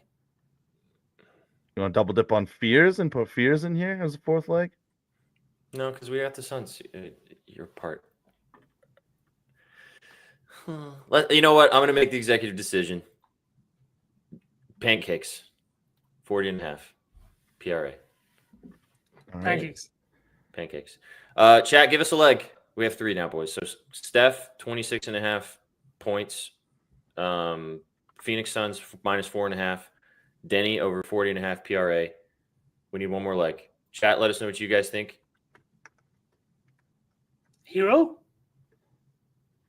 I mean, we can do Hero if you want. I like that. Where's the Obviously. Nesky? Orinsky 3 shots. Yeah, we can combo it. Franco likes it. Is this the first time ever it's like a saucy expected bets lay? Do we just combo it? I mean, I'd be down for Wierenski. Little hockey action. We could also do Eamon from or Sandro. Alex likes Sandro. Boys, we got to do the giveaway still too. I know we got to decide. What do you guys think? I think just put Hero in it. Let's not overthink it. Okay. Just want to do the points or the PRA? PRA. Okay. 28.5. Plus 1160. Bing bong. There it is. Plus 1160 for your saucy 4. We'll do the duck giveaway and then we'll pass it off to our lads. Keegan tucks you in. Let's go, SK. Wow, look at all those duckies. Look at that. We love you guys, man. All right, for a swag pack. You ready? Yeah. All right. Let's 3, get it. 2, 1. Get it.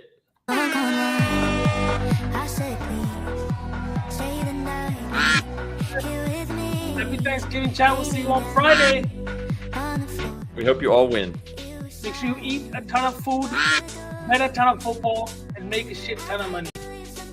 And then enjoy the cup games tonight. Big shout out to our sponsor, Bet Online. Appreciate them. Big shout out to Rhythm as well. 10 seconds. Who's coming through the middle? Ooh, it's the clown. Is it the clown? ATV 1 of 1. Uh-oh. I'm worried. Oh wow. AGB 1 of 1. Need a Are you comment. real? Please drop a dub in the comments if you're real. I got bad feelings, boys. Yeah. Might have to go. No, one rerun. One rerun. One rerun. Sorry, expected best 4 lads. Give us a second. Big chillin'. One more for the kids. That's getting choices. Alex, you were not included in this one, my guy. Oh, he doesn't get the win. Oh, we froze. Oh, there we go. Bondic, go. You're cooked, unfortunately. Oh no. All right, where's the moves? Here we go. Skit. Skit? Oh, no. Who's that? Papa Smurf. Papa Smurf? Paka That's Smurf. fake. That's fake. Have think we not that's seen fake him too? in chat before? I feel like we have. That's Paka? a crazy name. Paka Smurf Maybe not. 91. Hey! Oh, Yeah! let's go. Smurf. He's not fake. He's here. Nah, I'm Let's here. go, Let's Paka go. Smurf. Beauty. Let's Look go. at this. All right, Pocket Smurf, please send us a Xbox game tag, boys. There it is. Send us a DM on Twitter at Your Betting News, and we will get you hooked up with a swag pack. We'll send you a shirt and a sticker and a koozie from Betting News. We appreciate you tuning in. Hope we helped you out. Thanks for tuning in, and give us a follow on Twitch. Boys, have a fantastic Thanksgiving. Super thankful for you guys. We're going to pass it off to the expected bets for lads. You guys got anything else to say before we get out of here? Happy Thanksgiving. Let's have a weekend. Wait. You guys already celebrate Thanksgiving. Hey, Yeah. I'm in the Don't States. thank them. Sir. Yeah, this is I'm this is here. America's Thanksgiving. SPJ. America. They I already know. did theirs. I'm glad you came up here, too, because I'm thankful for you, too, bud. Happy No, I'm Thanksgiving thankful to you, for man. I'm thankful for all you guys. Yeah, Same. Yeah. Same. That's- Same. Love you, Betsy. but it's American Thanksgiving this week, so I love that, man. This is Betsky's show. This is the truth, indeed. All right, you guys came for the winners and you stayed for the vibes. Enjoy the next hour with these lads and enjoy expected bets for.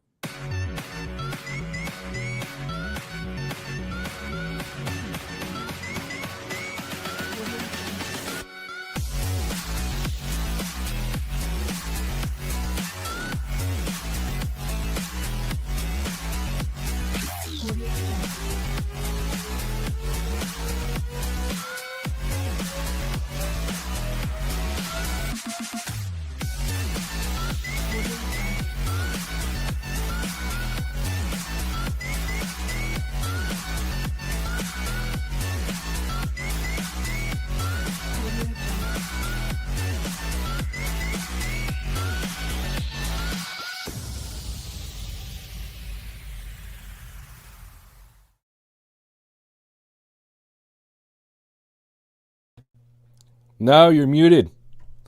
oh, Damn it. God. We had it. Well, what I was saying is this is expected bets for the nerdy stepsister to Puckett. But we love chatting all things stick and puck here even. And we got a 15-game slate, so I don't think there's much to do about an intro. I am Gretzky Betsky. That is Franco the Banker. Gator is off in Florida doing God knows what, so hopefully he doesn't get too sunburned. I have a feeling he will. Should we just jump into this? Yeah, man, let's go. I mean, All right. if Gator was here, he would keep us on the rails. This is destined to bad fail. news. So let's Oh, just start right now and hope for the best. All right, 15-game slate. Get ready to be stuffed. Let's start off with Winnipeg versus Washington. Winnipeg struggling a little bit here. Hellebuck out for another month. This one's a little interesting. Feels like Washington's played a lot, including earlier this week.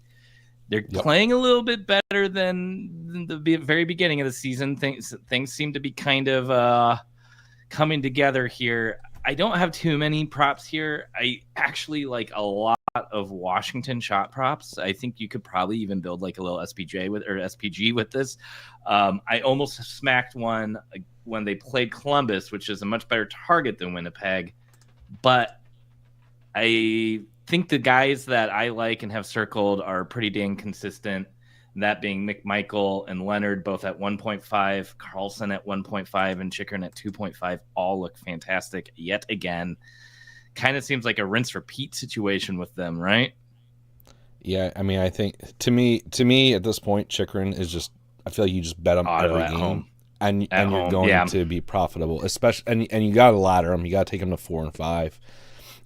You're gonna have your losses where he shoots 10 times and hits the net twice, but I think overall, like with his volume and what type of player he is, you're gonna come out on top as long as you just stick with it. It's gonna be frustrating. Those losses will be frustrating, and just stay consistent with it. And I don't think the matchup matters. So, I took him again today. Take him 3, 4, 5. And I do really like Carlson as kind of a pivot. Winnipeg is a good target for defensemen. And he's been sneaky good, man. Like it's kind of weird because as I've been betting these Chikrin bets, I watch all these shots from Carlson. I'm like I see J and a name with J and C. I'm like, okay, that's John Carlson. No, damn it. So he's been good as well. And the interesting thing about him is he's been hitting 3 a ton. So Yeah. I think you just take him up to 3. I guess you could parlay the 1.5, but Could do 2, 3 Carlson, Chikrin, and then 3, 4. yeah.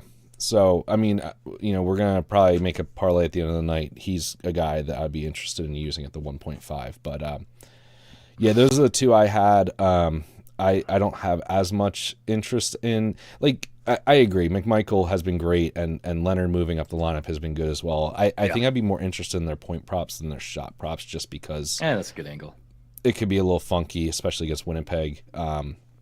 So especially with Hellebuck out, I would probably look to those if I was to bet something there. Yeah, I don't mind that at all. And I do love this comment. I had to bring that up from Maddie. Ice Bet says Gator hunting Gator. I don't know, man. Probably. I don't know. I think he's just getting. Maybe he's getting more like gator skinned with all the sunburns he's absolutely getting right now. All right, let's keep on moving on. Let's actually go to Florida here. How about the Flames taking on Tampa Bay? I think there's one prop that both of you and I love, and that is Anthony Cirelli point. Yep. Playing with the top line with Kucherov, has fantastic history against Calgary, and Calgary's played pretty well the past 3 games. Wolf back in net. Cooley, the kind of backup that nobody really has much film on, had been playing really well. I think the magic is fizzling out here. So I don't mind going on some of the point sides of Tampa. The offense is spread out a little bit more so than it usually is, and Braden Point is out, but he hasn't been much of a factor this season or on the prop standpoint. So yeah, Cirelli at a bettable price. You can just staple Kucherov to it and boost it up a little bit. I don't even think you need to do that. I really have circled. Yeah, I know. Like at minus 115 on FanDuel, it's I mean, it's a no-brainer considering Hagel's like minus 200 and Kucherov's always like minus 300. So just in case they don't combine, because Cirelli is on the second power play unit, I think you just take it straight and just call it a day there. I think it's pretty straightforward. Flames side, I couldn't really get there with anything. The only lean I would have would be Rasmus Anderson. He's been just red hot in the point department as well. Points in 5 straight, including a few 3 multi-point games in his last 5. So wow. I think that it's a good angle if you do want to go there. And I think he's a guy to look for just going forward. This might not be the best matchup just being against Tampa in Tampa, but I think he wants out. And the easiest way to get out and have people coming in for you is going to be playing well. So he's doing it. So. Yep. Yeah, that's a good call. Toronto going over to Columbus. These games have been pretty good this season. Columbus have won both of them. Toronto gets Austin Matthews and Matty Knights back tonight. And I don't care. I'm taking the Austin Matthews shots. Plus 100. I don't know how much it's moved now for 4. You're getting a discount because he hasn't played for a bit and hasn't been quite as hot as he has in seasons past, but he's always been kind of up and down anyways. I almost feel like he's been a little bit more consistent with just hitting his normal line, maybe not laddering up as much, but his history against Columbus is just insane. I'm not going to look away from it. The one I will look away from finally is Morgan Riley's shots against Columbus, and I'm sure he is going to hit it tonight, but I can't stomach it anymore. I keep on getting burned, even though his volume was ridiculous in that game, though, man. I mean, know. I didn't take him, so I didn't feel the pain. I'm sure you were like screaming as you saw him repeatedly miss the net, but that volume has been crazy. I considered it, but I can't get there. I just can't do it, man. I agree. That's our gift to you. We're laying off of it. You all can take it. Matthews averages 10.4 shot attempts against Columbus over his last 8 games against them, and has 4+ shots in 7 of those 8s, 5+ in 5 of the 8, and 6+ in 3 of the 8. I think you can ladder this. Yeah. And I agree. I think you are getting a discount because he's been missing time. I mean, hopefully he looks good. Hopefully he's healthy finally. I know we don't want to get too far off the rails here, but I sent this in the chat earlier with our group. I think now is the time to do this. Grab Toronto futures, however you want to do it. I think to make the playoff is a good price, plus 125. I don't know if I want to win the division because I don't think it matters to them. But, there's different props where you can bet them to, make it to the second round, make it to the conference finals, win the conference finals, all kinds of stuff like that. You're getting insane numbers. This was a team that was like maybe plus 800 to win the cup. Now you're getting like plus 800 or more to make the cup. And obviously it's going to all trickle down. So I just don't think the whole race is tight right now with everything. I think there's enough quality on this team. They are finally getting healthy. This is the time to jump in. Yep, agreed. Anything else from this game that stood out? Werenski. I love Werenski. Okay. So he's up and down, but the volume's there. It's been insane. He scored last time, I believe, against Toronto as well. So I like that. I actually have him in a 3-goal lay. So, but 3-goal scorer parlay tonight. So, yeah, I like him at 4 straight. Looks good, and I don't mind his 3 as a parlay piece. So yeah, definitely Werenski tonight. I have a lot of interest in, for sure. I'm tempted by Adam Fantilli here. He's been really good with his shots, hitting in 3 straight, averaging 6.2 attempts over his last 10 games. He's from the Toronto area, has really wrecked them in the past. He's a lot better on the road than he is at home. So I may lay off, but I definitely think that's a nice look tonight. Yeah, he's been great. And he's another one, maybe like you look at his goal or point prop, although again, same thing. He's been better on the road than at home, so it's kind of funky. Yep. They did kind of switch up the lines too today. Now Marchenko's out, right? Yeah, Marchenko's out. And I want to note there's a rookie making his first start. He's bumped up to the second line with Monahan and Sillinger. Luca Pinelli.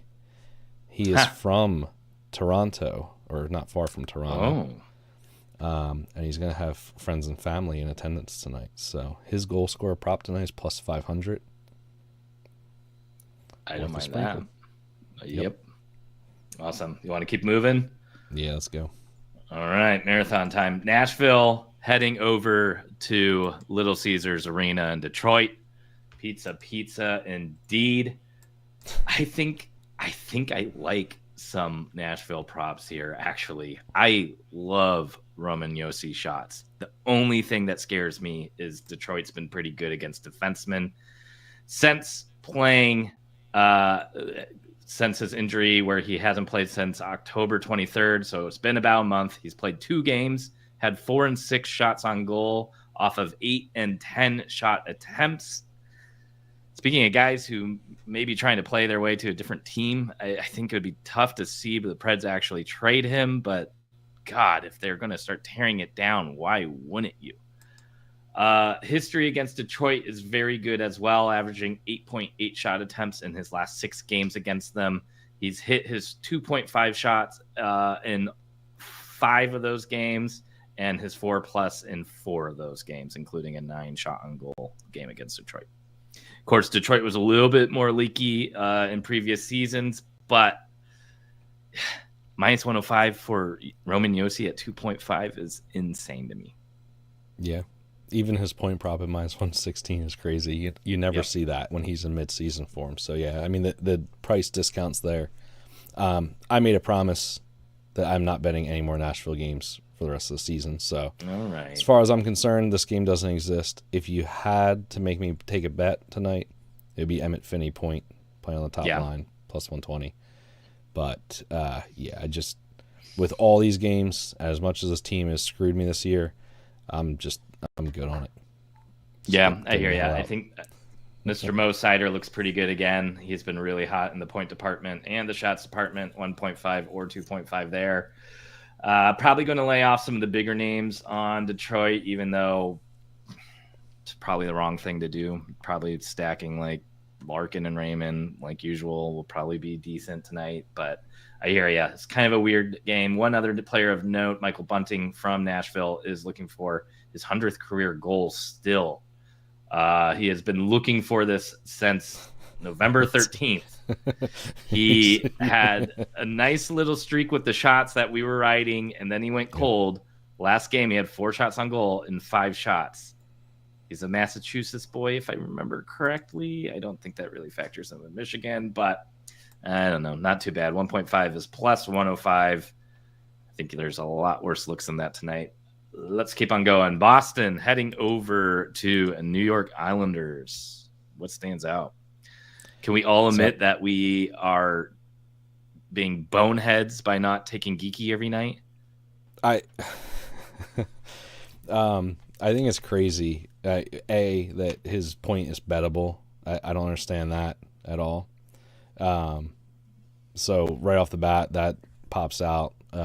I grabbed it last game. It was like minus 132. I think it's minus 135 tonight. As far as I'm concerned, with a player as good as he's been, getting him a point for minus 135 is stupid. The Islanders have not been the Islanders of old that you're used to, defensive hockey. They've been giving up plenty of goals, plenty of shots. So the prop I actually locked in, though, was his shots. Grabbed it at plus 130, I believe, earlier today. It's moved a little bit, but still good. I mean, this guy's been ridiculous. It's one of those things where we have these old biases on a guy like him. You know, he's a guy. I remember betting him every now and then when he was on the Kraken a few years ago, when he would be in and out of the lineup, and you're like, oh yeah, like he would get like hot streaks, but he's not that guy anymore. This guy's just been ridiculous. So, all the geeky props for me tonight, and I do love Bo Horvat's shots as well. Parlay piece for sure at 2.5, but it looks ridiculous.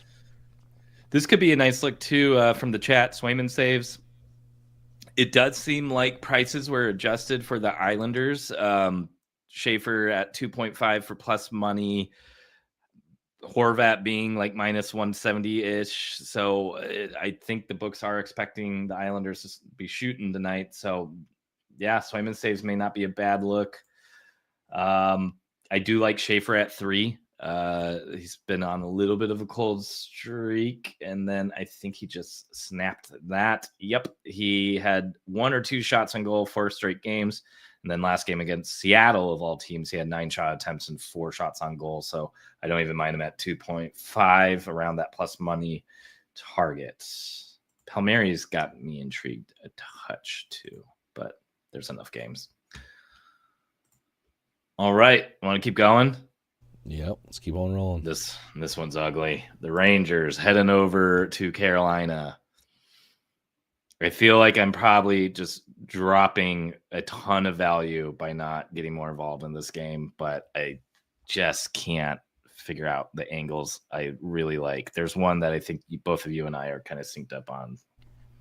Yeah, I mean, so with a big slate like this, I don't mind passing on games. So if you're not feeling it, I totally get it.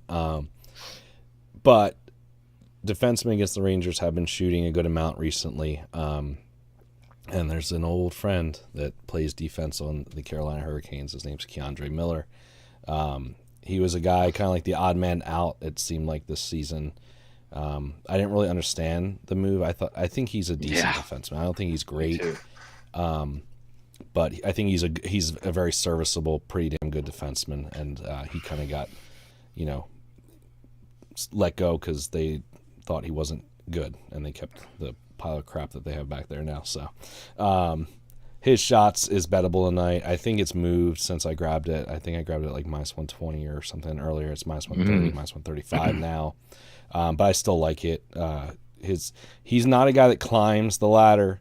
But yeah, he'll end on 2. I feel pretty good about that. He's kind of missed recently in three of his last 4 he's missed, but prior to that he was firing a ton. So I'm pretty confident, given the scenario of this game, that he'll get there tonight. Yep, I really like that, especially with the revenge angle. Andrei Shevnikov's another one that kind of stands out for me. He's hitting 4 straight. He's averaging 7.7 shot attempts over the last 10 games. Getting a decent price. That thing used to be in the plus money range. Now it's minus 135, though. So that's creeping out of that bettable territory. And then, of course, we got Vinny Trocheck, the ex-Hurricane, playing his former team. His point looks fairly decent, too. But that's really all I had circled. Yeah, the price on Trocheck just feels wrong to me. I agree. His history is not great against his former team. But to me, at minus 115 for a point for him, and as good as he's been since he's come back from injury, I'm very tempted by it. Like, I get the matchup's bad, but the Rangers have been better offensively on the road this year. So I have a touch of interest in that one. The other guy I like as a parlay piece is Sean Walker at 2 shots on goal. It's funny, I mentioned him like the last show we did, and everybody was like, "What, Sean Walker?" But since then, he's been on an absolute tear. He's been incredible, hitting 3 and 4 every single game. It hasn't mattered that Gostisbehere's come back. So at 2, he looks incredible. I think if you want a little more value, you can take him at 3. His plus 140 is a nice price if you want to go a little bit less on that. But that 2 as a parlay piece is I love tonight in this matchup.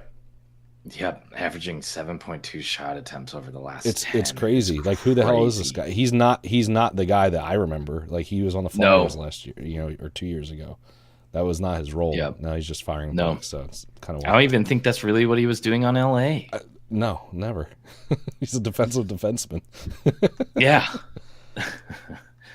All right, let's take on your Philadelphia Flyers in Miami against the Florida Ice Cats. I had a little birdie let me know that the Flyers may have been hanging around the beach yesterday, but maybe they saw Gator. Oh, really? You really heard that, or are you just messing around? Yeah. No, I'm not. Oh, God. Well, that's not ideal. Unless they're nice and loose now, man. So overall, this is a game I don't have too much interest in. I would say just like the Flyers have been a little bit funky. This is a tough matchup for them, playing in Florida. Florida's better at home, but this could be also a game where Florida kind of, it's right before Thanksgiving. They're home. Like, we know they're the better team. Like, is this a game they're going to get up for? I don't really know. So it could be a dud from them too. So I kind of have a little bit of question marks there. I will say Owen Tippett is sitting at 99 goals, and he's sitting at 99 assists. And this is his former team. Team that drafted him. Yep. So I have a little bit of interest there. May sprinkle each way. And he plays with Zegras, 5-on-5. Yeah, his point prop has been good. He's been pretty good overall. Like, his shots kind of picked up for like a minute there, and then they just died back down. So I'm not really interested in the shot prop, despite his history against them, which looks pretty good. But yeah, I think if you want to go safe, go as point prop at plus 134. But otherwise, like, I might just go straight up and take a goal for a sprinkle and an assist for a sprinkle and hope he gets 2 points. Yeah. On the Florida side, I don't know why you would steer clear of Marchand plus Lundell points. Reinhart shots at home is fantastic, even though he's been a little bumpy as of late. But I don't know if Flyers are really the type of team I want to target here. So I don't know. I would probably just kind of lean on the chalky side over there. Not with Vladar in net. Like, it's been like ridiculous. The guy's been so good. It's almost like you just avoid goals and point props against the Flyers when Vladar's in net. I think this is a good draw spot. Ooh. The Flyers have been tying like crazy. I've made a lot of money on betting their draws, especially live. I've been doing that. So if it's like a 2-1 game, the Flyers are losing in the third. There's like 7 minutes left, 10 minutes left. Grab that draw. You probably get like plus 270, plus 280. But I might grab it pregame. Again, like I said, this feels like a flat spot for Florida. Yeah, I hear ya. And Manny from NYC, Owen Tippett has 99 assists and 99 goals, and he's playing against the team who drafted him and traded him. He would have been a cup winner. Yep. Oof. Ouch. That's brutal. Ouch. This is a game I don't have much interest in. St. Louis headed to Jersey. Ah, man. I just struggled to find much from this. It's another one I feel like maybe I'm looking the wrong way here, and you could get some nice value with like guys like Mercer, Point, or Grisiak. Still been fairly hot, even though he missed his shots the other day. But it's kind of a one-line team for Jersey for the most part. Hamilton's been hot, but then kind of had to fall off against Detroit. But his shot on goal prop at plus 100 doesn't look too bad. He's been really good against St. Louis, averaging 8.2 shot attempts. I think I just talked myself into that. That's really all I got. That's fair. Yeah, this is a game I don't really have too much interest in. I think that the Blues goaltending has been the worst in the league, if not the worst, second worst. It's been really bad. It kind of reminds me of the Flyers goaltending last year. They're trending towards that. That was like historically bad. So I don't mind looking at Devils point props and goal props if you're interested in something here. But to me, like I don't find much predictability in betting Devils point and goal props just with the way their lines are right now. Agreed. Like guys like Cody Glass get goals, and you're like, oh, cool.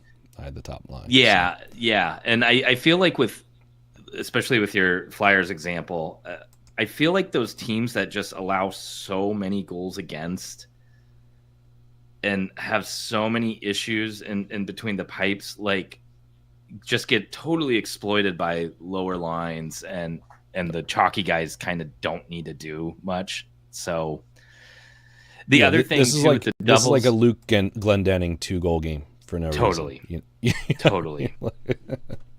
Yep.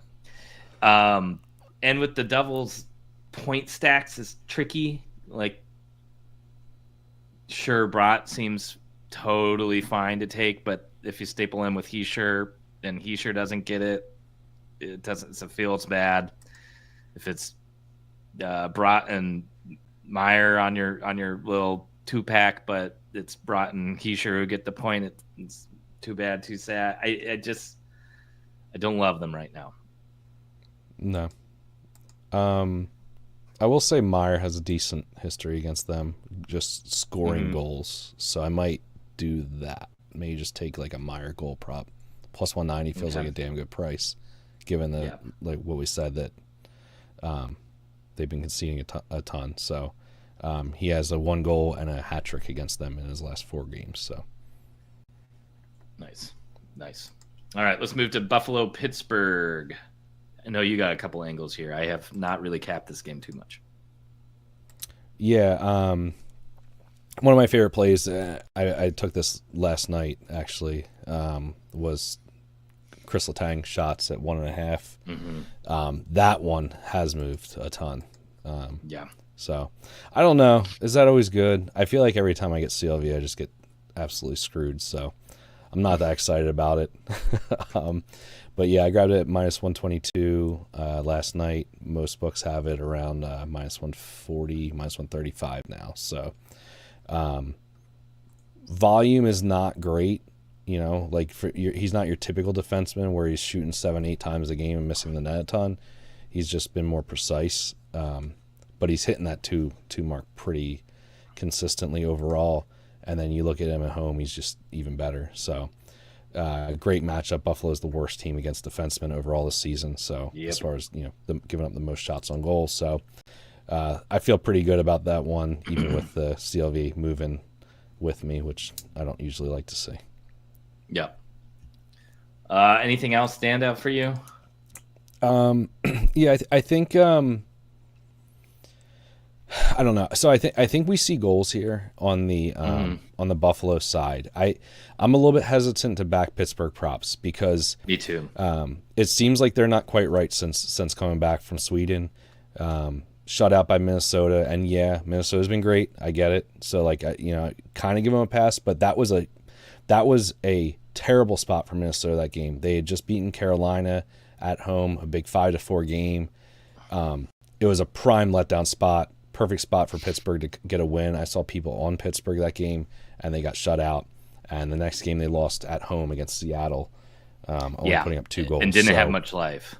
Yeah, that's what I'm saying. You would have thought 5-0, you would have wake up, you had a week off. Yeah, like let's get going. Let's get everything going. No, that was another spot where Pittsburgh, you would think they should come out with some life. So do you really think they're going to have a lot of juice the day before Thanksgiving? I don't think so. They have Jari in net as well. So in general, like I'm not that interested in Pittsburgh point or goal or anything like that, even if there's good history there.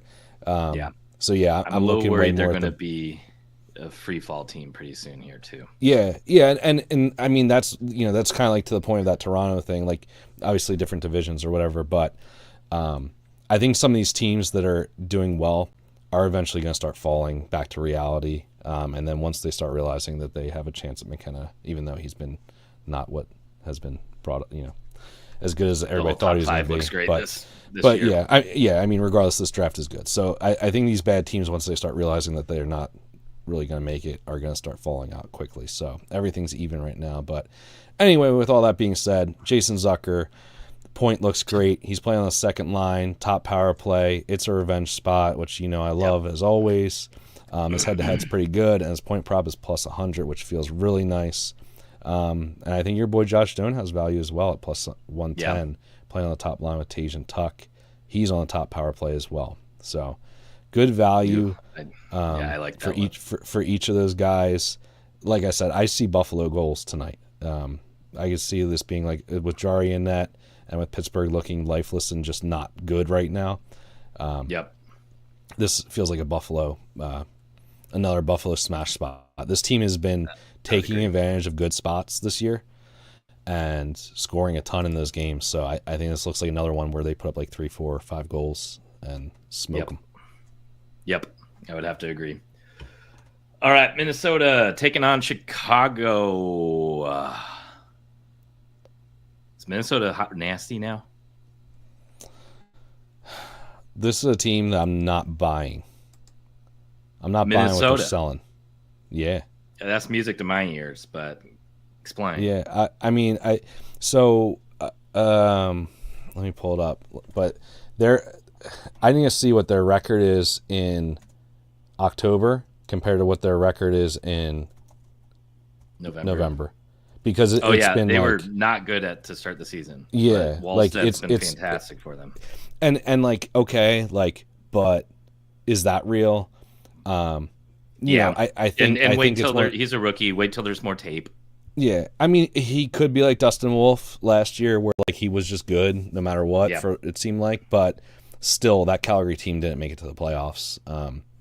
And I like Minnesota going into the season, so I'm not even saying that I think they're terrible or anything like that. I'm just not buying like this current state of Minnesota that we've seen right now. They are this month 10-2 in November. I'm not buying that. I'm not buying. Okay. That. Yeah. You know what I mean? That's not real life. They had 3 wins. They were 3-10 in October. Jeez. So what's the real team? The 10-2 team or the 3-10 team? So I think I think they're a fringe playoff team. That's what it comes down to. So I'm not saying they're terrible, but what we're seeing right now is not real. I'm not saying it's going to end today, but just tread lightly is all I'm saying. But with that being said, I mean, this feels like an under. I think that's the first thing that comes across here because Spencer Knight's been good, and I think really the only other thing I would consider is Marcus Johansson point, just because he's just been ridiculous. You're getting still plus money. Yeah, it's wild. I took the bait on the Danila Yurov point, playing on the top line with Kaprizov and Zuccarello. Plus 130. I've already cashed a plus 150 on him. He's had 4 points in his last 4 games, only missing one of those. I just think the value is too good when you got a player who's playing with a 100-point winger. Until that thing gets out of the plus money territory, I'll probably write it. I wish I was writing the Johansson point for as long as we had pointed it out initially, but I think pick your poison there. I think both can be arguments made for. My only pause, and this is something I'm trying to do more often, I'm still getting away from it every now and then, is to try to take second line or third line players on the road. So that's why, like, if I have a toss up between Yurov, who's on the top line, and Johansson is on the second line, I'm just going to take Johansson instead. In this matchup, I think Yurov's a fine pick too, though. But anyone on the Chicago side?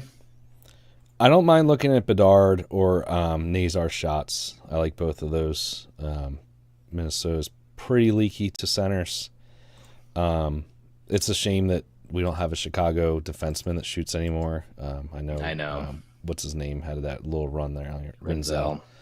But yeah, he's kind of fallen out. So I wish we had a Chicago shot prop for a defenseman. I don't mind Faber, but I can't really get there. That my numbers aren't backing it up. So I'm kind of fading him tonight against Chicago, who's a good target. So Nazar at 1.5 looks good, and I think Bedard at 3 and at 4 looks all right as well.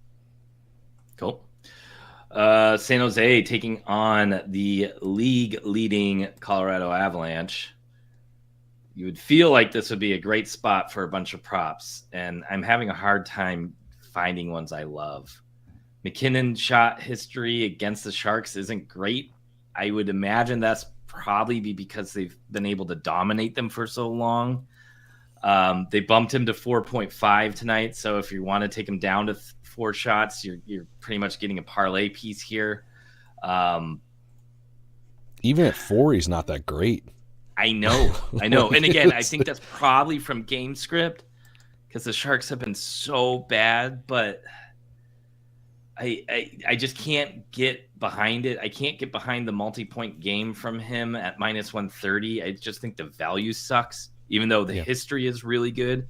So that's probably why the shots aren't the prop for him previously, because he has, it looks like almost 20 points in the past 10 games against them. But maybe point ladder, but Askarov's been all right. I just don't love this game. I also feel like Colorado's kind of due to drop one. Yeah. The day before Thanksgiving against. Yeah. Actually, I wouldn't mind that. That may be the way to go. To me, that's because I looked at take McCarr. A lead at all. Yeah. And they give up shots. Like even if McCarr and McKinnon take the night off, like maybe it's a Lehkonen night, maybe it's a Colton night, which I don't mind Colton because he's been pretty good recently. But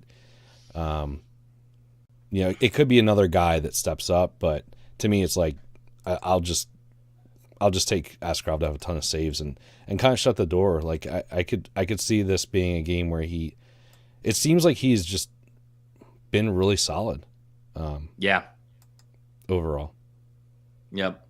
But if there's one team to just completely fumble it against Colorado and make a lot of sense. Oh, I know. Too. I mean, any given night, scary game to me. Any given night, Colorado can put up 7 or 8 goals without even breaking a sweat. That's the problem. And San Jose is a team that could do that. But like you said, man. I mean, this is a home game for Colorado. I feel like this is very similar to the Florida spot where, they're home. They're looking at their wives, their families. They're like, all right, baby, just one more day and we can have a nice night off, with our family and stuff like that. So could be a letdown spot. Maybe this is another draw spot. Oof. All right, I'm going to keep on us moving. We got 4 more games to get through. Montreal taking on the Utah Mammoth. Mammoth have been hot at home again, winning 2 straight. Montreal has really kind of slowed down here. Cole Caulfield has hit his shots on goal prop in 4 straight games, has pretty decent history against the Mammoth/Coyotes, but Mammoth allow the least amount of shots in the entire league, and it's been that way all season long. So weird. I don't get it. I don't either. I don't either. And I watch the games. It doesn't feel like it. Like Carolina felt like the other team wasn't getting shots off or possession. Yeah. Panthers are that way. Winnipeg in years past have felt that way. I watch these games and I'm like, they only got 27 shots? But maybe there's missing, I think that lots of missed shots. I don't know. Yeah, maybe. I think that second line looks good again. You're getting a heavy discount on Cooley point for some reason. It's like minus 130. I don't get it. That's the easiest selection on the board in this game to me. Yep, he's on the second power play. So maybe that's a factor, but I mean, to me, like you said, I think the wheels are coming off the Montreal wagon right now. They are 7th, if I can math real quick here. Yeah, 7th in goals allowed. I think they're really starting to the cracks are starting to show in their defense. Like they're a fun team to watch. They can score, they can put up goals, but with Utah heating up and them kind of falling apart, this feels like another kind of smash spot for Utah. I could see them putting up 4 or 5 goals tonight, wrapping up nicely before the break. And I mean, Cooley coming off a 4-goal game. How are you giving me his point at minus 113? I don't know. 5.92. You just take. I think you just take it and say thank you very much and walk away. Especially with Dursey coming back to kind of like juice up the defense. Playmaking from the back end. Mm-hmm. I would have to agree. I mean, this isn't like some rando like Barrett Hayton having 5 points in one night. This is a guy who's becoming a star in the league, and when you're feeling it and you're that type of caliber player, you got to think they're going to start stringing them together. I think Gunther shots looks pretty good and more of a parlay piece. He's missed in 2 straight. That is not something that happens often. In fact, it has only happened one other time this season. He has never had more than 2 misses in a row. Sergachev shots looks fantastic. This is a revenge angle, but I don't really factor that in. I don't remember if he even played a game for Montreal, but he was drafted to them before getting moved over to the Tampa Bay Lightning. Yep. But his recent performance is insane. He is averaging 5.2 shot attempts over his last 5 games. In one of those games, he only had 1 attempt. So if you were to remove that number is going way up. He's had 3, 2, and 4 shots on goal over his last 4 games. Better at home as well. Has only missed 2 games at home all season. Anything else? I'll mind his point as well. But I mean, otherwise, I think Cooley's shots looks all right as well. Same thing, kind of playing with that confidence. I will say, right now, I don't have much interest in like the Keller Schmaltz like stack type thing. I think you wait until they kind of get it right. You're getting a really nice discount on Schmaltz tonight at minus 135, and he has a great history against them, but they're just not hitting right now. So you don't pay the tax on it right now is all I'm saying. There's better times to attack it. Let them get hot. Let's target the second line and make some profit. Agreed. All right, Ottawa versus Vegas. This one's kind of funky. Vegas coming off a pretty bad loss to the Mammoth. Eichel shots looks great, but that's kind of all I have circled here. This is a weird game for me as well. I think really the only thing I want to target is David Perron props. We joked about this last year. Him against Vegas, he just like tears them up. Unfortunately, they're not giving us his shots tonight. Yeah, but maybe it's a blessing. Like he's not been hitting his shots this year, so it's not like he's been great. But man, that history against them, he's hit 3 or more in 5 in a row, and 4 or more in 4 out of those 5 against them. I'm like contemplating like hitting a Bet365 and ask them to add it. He is on the top line, so it's not like completely crazy that he might be able to do it. And with Brady coming back next game, he's due back on Friday.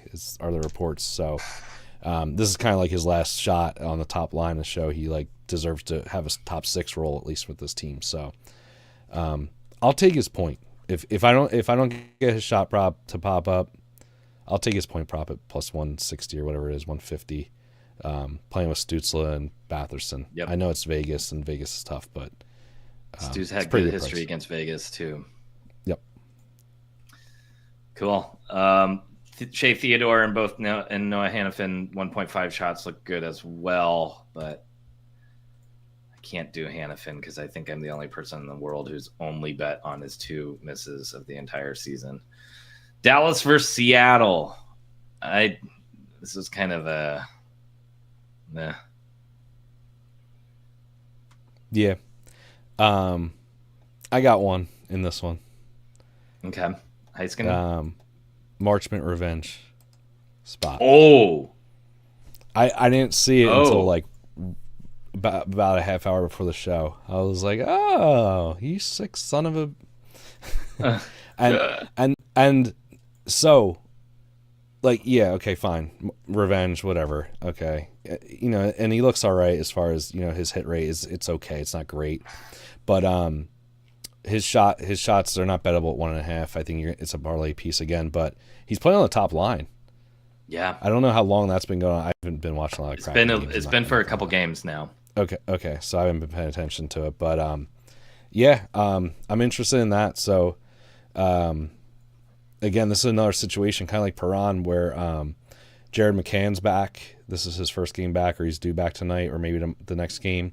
So again, guy on the top line, maybe getting his last shot at it, to show his worth and whatever. So plus, like, he's on the line with Beniers and Eberle. Like, he's not on a line with 2 shooters, 2 guys that shoot a ton. So I could see them setting him up. He did get, I believe, 3 shots on goal his last game against them. They played once earlier this year. Hold on, let me pull it up here.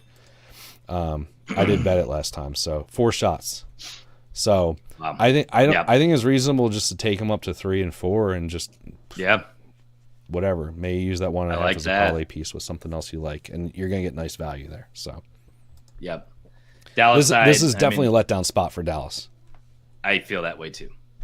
So you can maybe go for the chalky guys if you want, but I just am not feeling this game. I'll keep us moving and grooving. Last game of the slate, so we can cook up a parlay. And we have a question from Ran Dope for Franco. Are we going the over 7 in this game? Hell, I would take Ducks over 6.5 team total goals at this point, because let me tell you who is in net for Vancouver.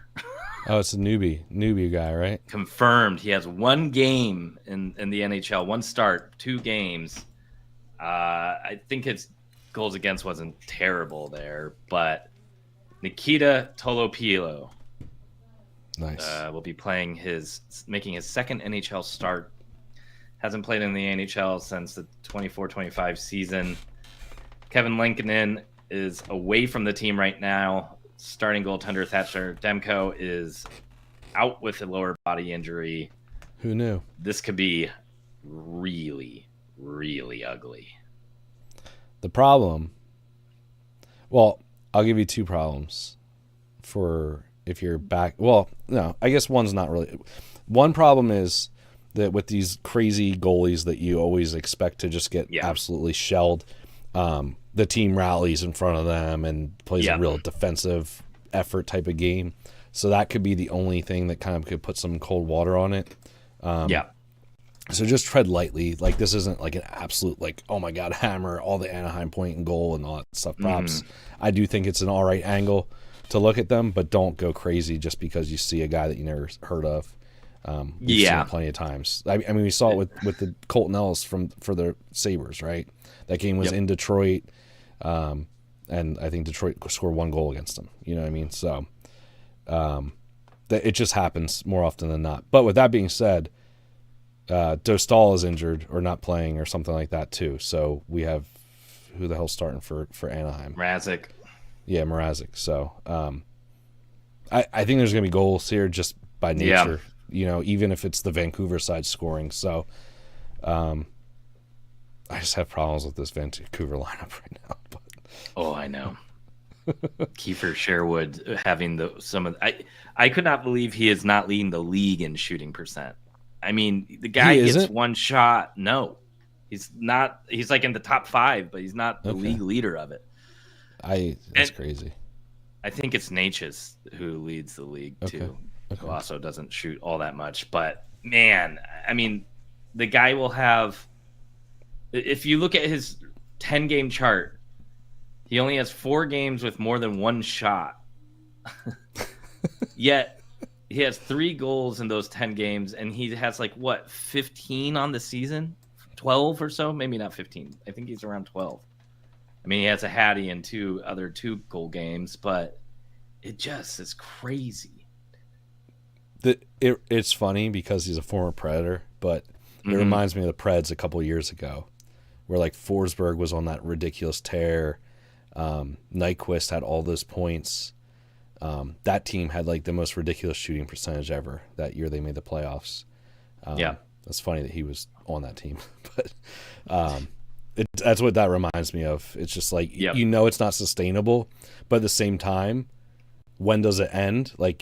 It's working and it's happening, so you can't just be oh no, this guy's gonna not that I'm trying to bet Kiefer Sherwood goal props or whatever, because it's definitely not been predictable, but it could be one of those things that just stays going for whatever reason. And I don't understand how David Kampf is a second line center, but here we are in 2025. Got a comment. I need Betsky's opinion on over, which would you take, over Devils game or the Ducks game? I'd lean the Ducks game. I know we were just saying that sometimes these young goalies or goalies without much film or many starts can kind of lock it down, especially if the team in front of them plays really conservatively. But with Mrazek in that, it feels a little bit different here. Yeah, there's multiple outs for it, it feels like. Yeah.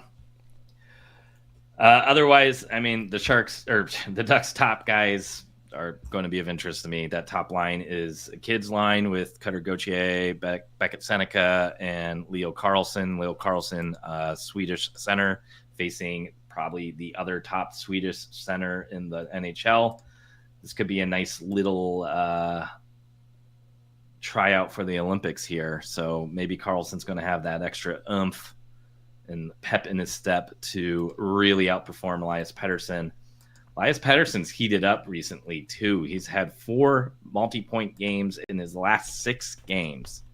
Has all right history against the Ducks, especially a couple seasons ago. But again, this is a very different Ducks team. Minus 145 for a point. I mean, you could go Carlson, Pettersson. Yeah, it could be fun. And take him up to 2 just for the hell of it. Yeah. Right? Yep. That's not too crazy. No. I might do that. We'll see how the night's going, because that's the late game, Yep. Yeah, and I definitely think this is a good same game parlay candidate later, especially if things are going well. Vancouver's allowing a ton of shots, so you got some great shot options here, and some pretty decent, obvious point spots that still aren't totally juiced. Yeah, I took Zellweger shots at 1.5 minus 130. Just the fact that it's bettable feels good. The history is really nice against them. Vancouver starting to really concede shots to defensemen too. So I like Lacombe as well. He's just a parlay piece, so another guy to add to the list as far as parlay piece type guys. But yeah, I think there's some value for both those guys at 1.5. I think Cutter at 4 looks good. I like Cutter goal tonight. Mm-hmm.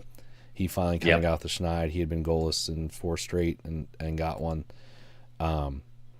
So yeah, I think there's a lot of value here. See how your night's going, and then maybe go a little bit crazy on this game when. Yep, I would agree. Half hour before. All right, let's cook something up. I'm going to use that DK boost, but if you want to get a bonus, make sure you're scanning that QR code right below Franco in that corner and use code BNBOL55 for 55% sign-up bonus on Bet Online. I already got mine, or otherwise I would be doing that now. but let's take a look here. What should we start with? I think it needs to be a same game. Or We same need to game have at plus. least one same game leg, right? Yep. Let's see. So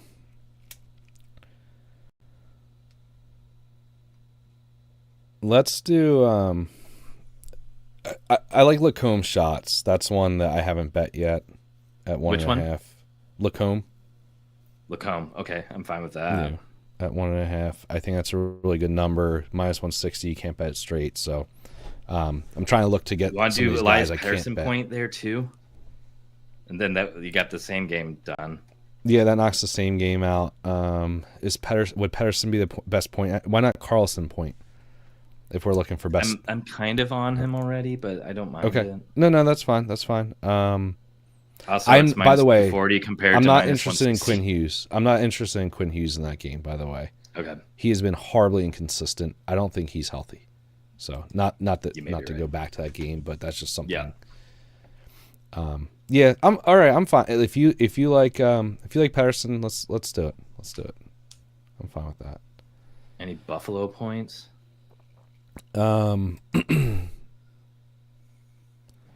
Yeah, you're right. I feel like we should be looking at that game for point props for Buffalo.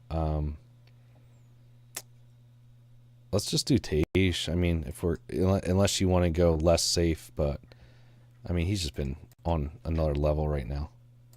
Okay. I mean, his goal What prop about is ridiculous too. Like, Does do you it? do a goal prop in it? Do you do a I goal don't prop in mind. it? He has a goal in like 6 straight games. 6 straight. I know it's that wild, worries but me. like, I know. We can just take his point prop. That's fine. I'm just saying that guy's been unreal right now. Yeah, yes. You could do point in 3 shots too. Or do Doan. We could do Doan point because he's correlated on the power play and whatever. Or we do Darlene then maybe to try to be a little bit Darlene point. safer. Yeah. His head-to-head's not as good against Pittsburgh, but again, like we're looking to fade Pittsburgh. That's the whole point, right? Yeah. Oh, he's really good on the road too for points. Let's do Darlene point. Okay. Just in case it's like all the second line and third line. Yeah, he has more outs. And what do we need? One more. Yep. Sean Walker shots. I like that. Let's see. Carlson shots, Walker shots. Those are 2 of my favorites. Yeah. Are you on that heavy? Neither Carlson. of them. I haven't bet either of them yet. John Carlson, not Leo. Yeah. Wait, why is this not letting me do the boost though?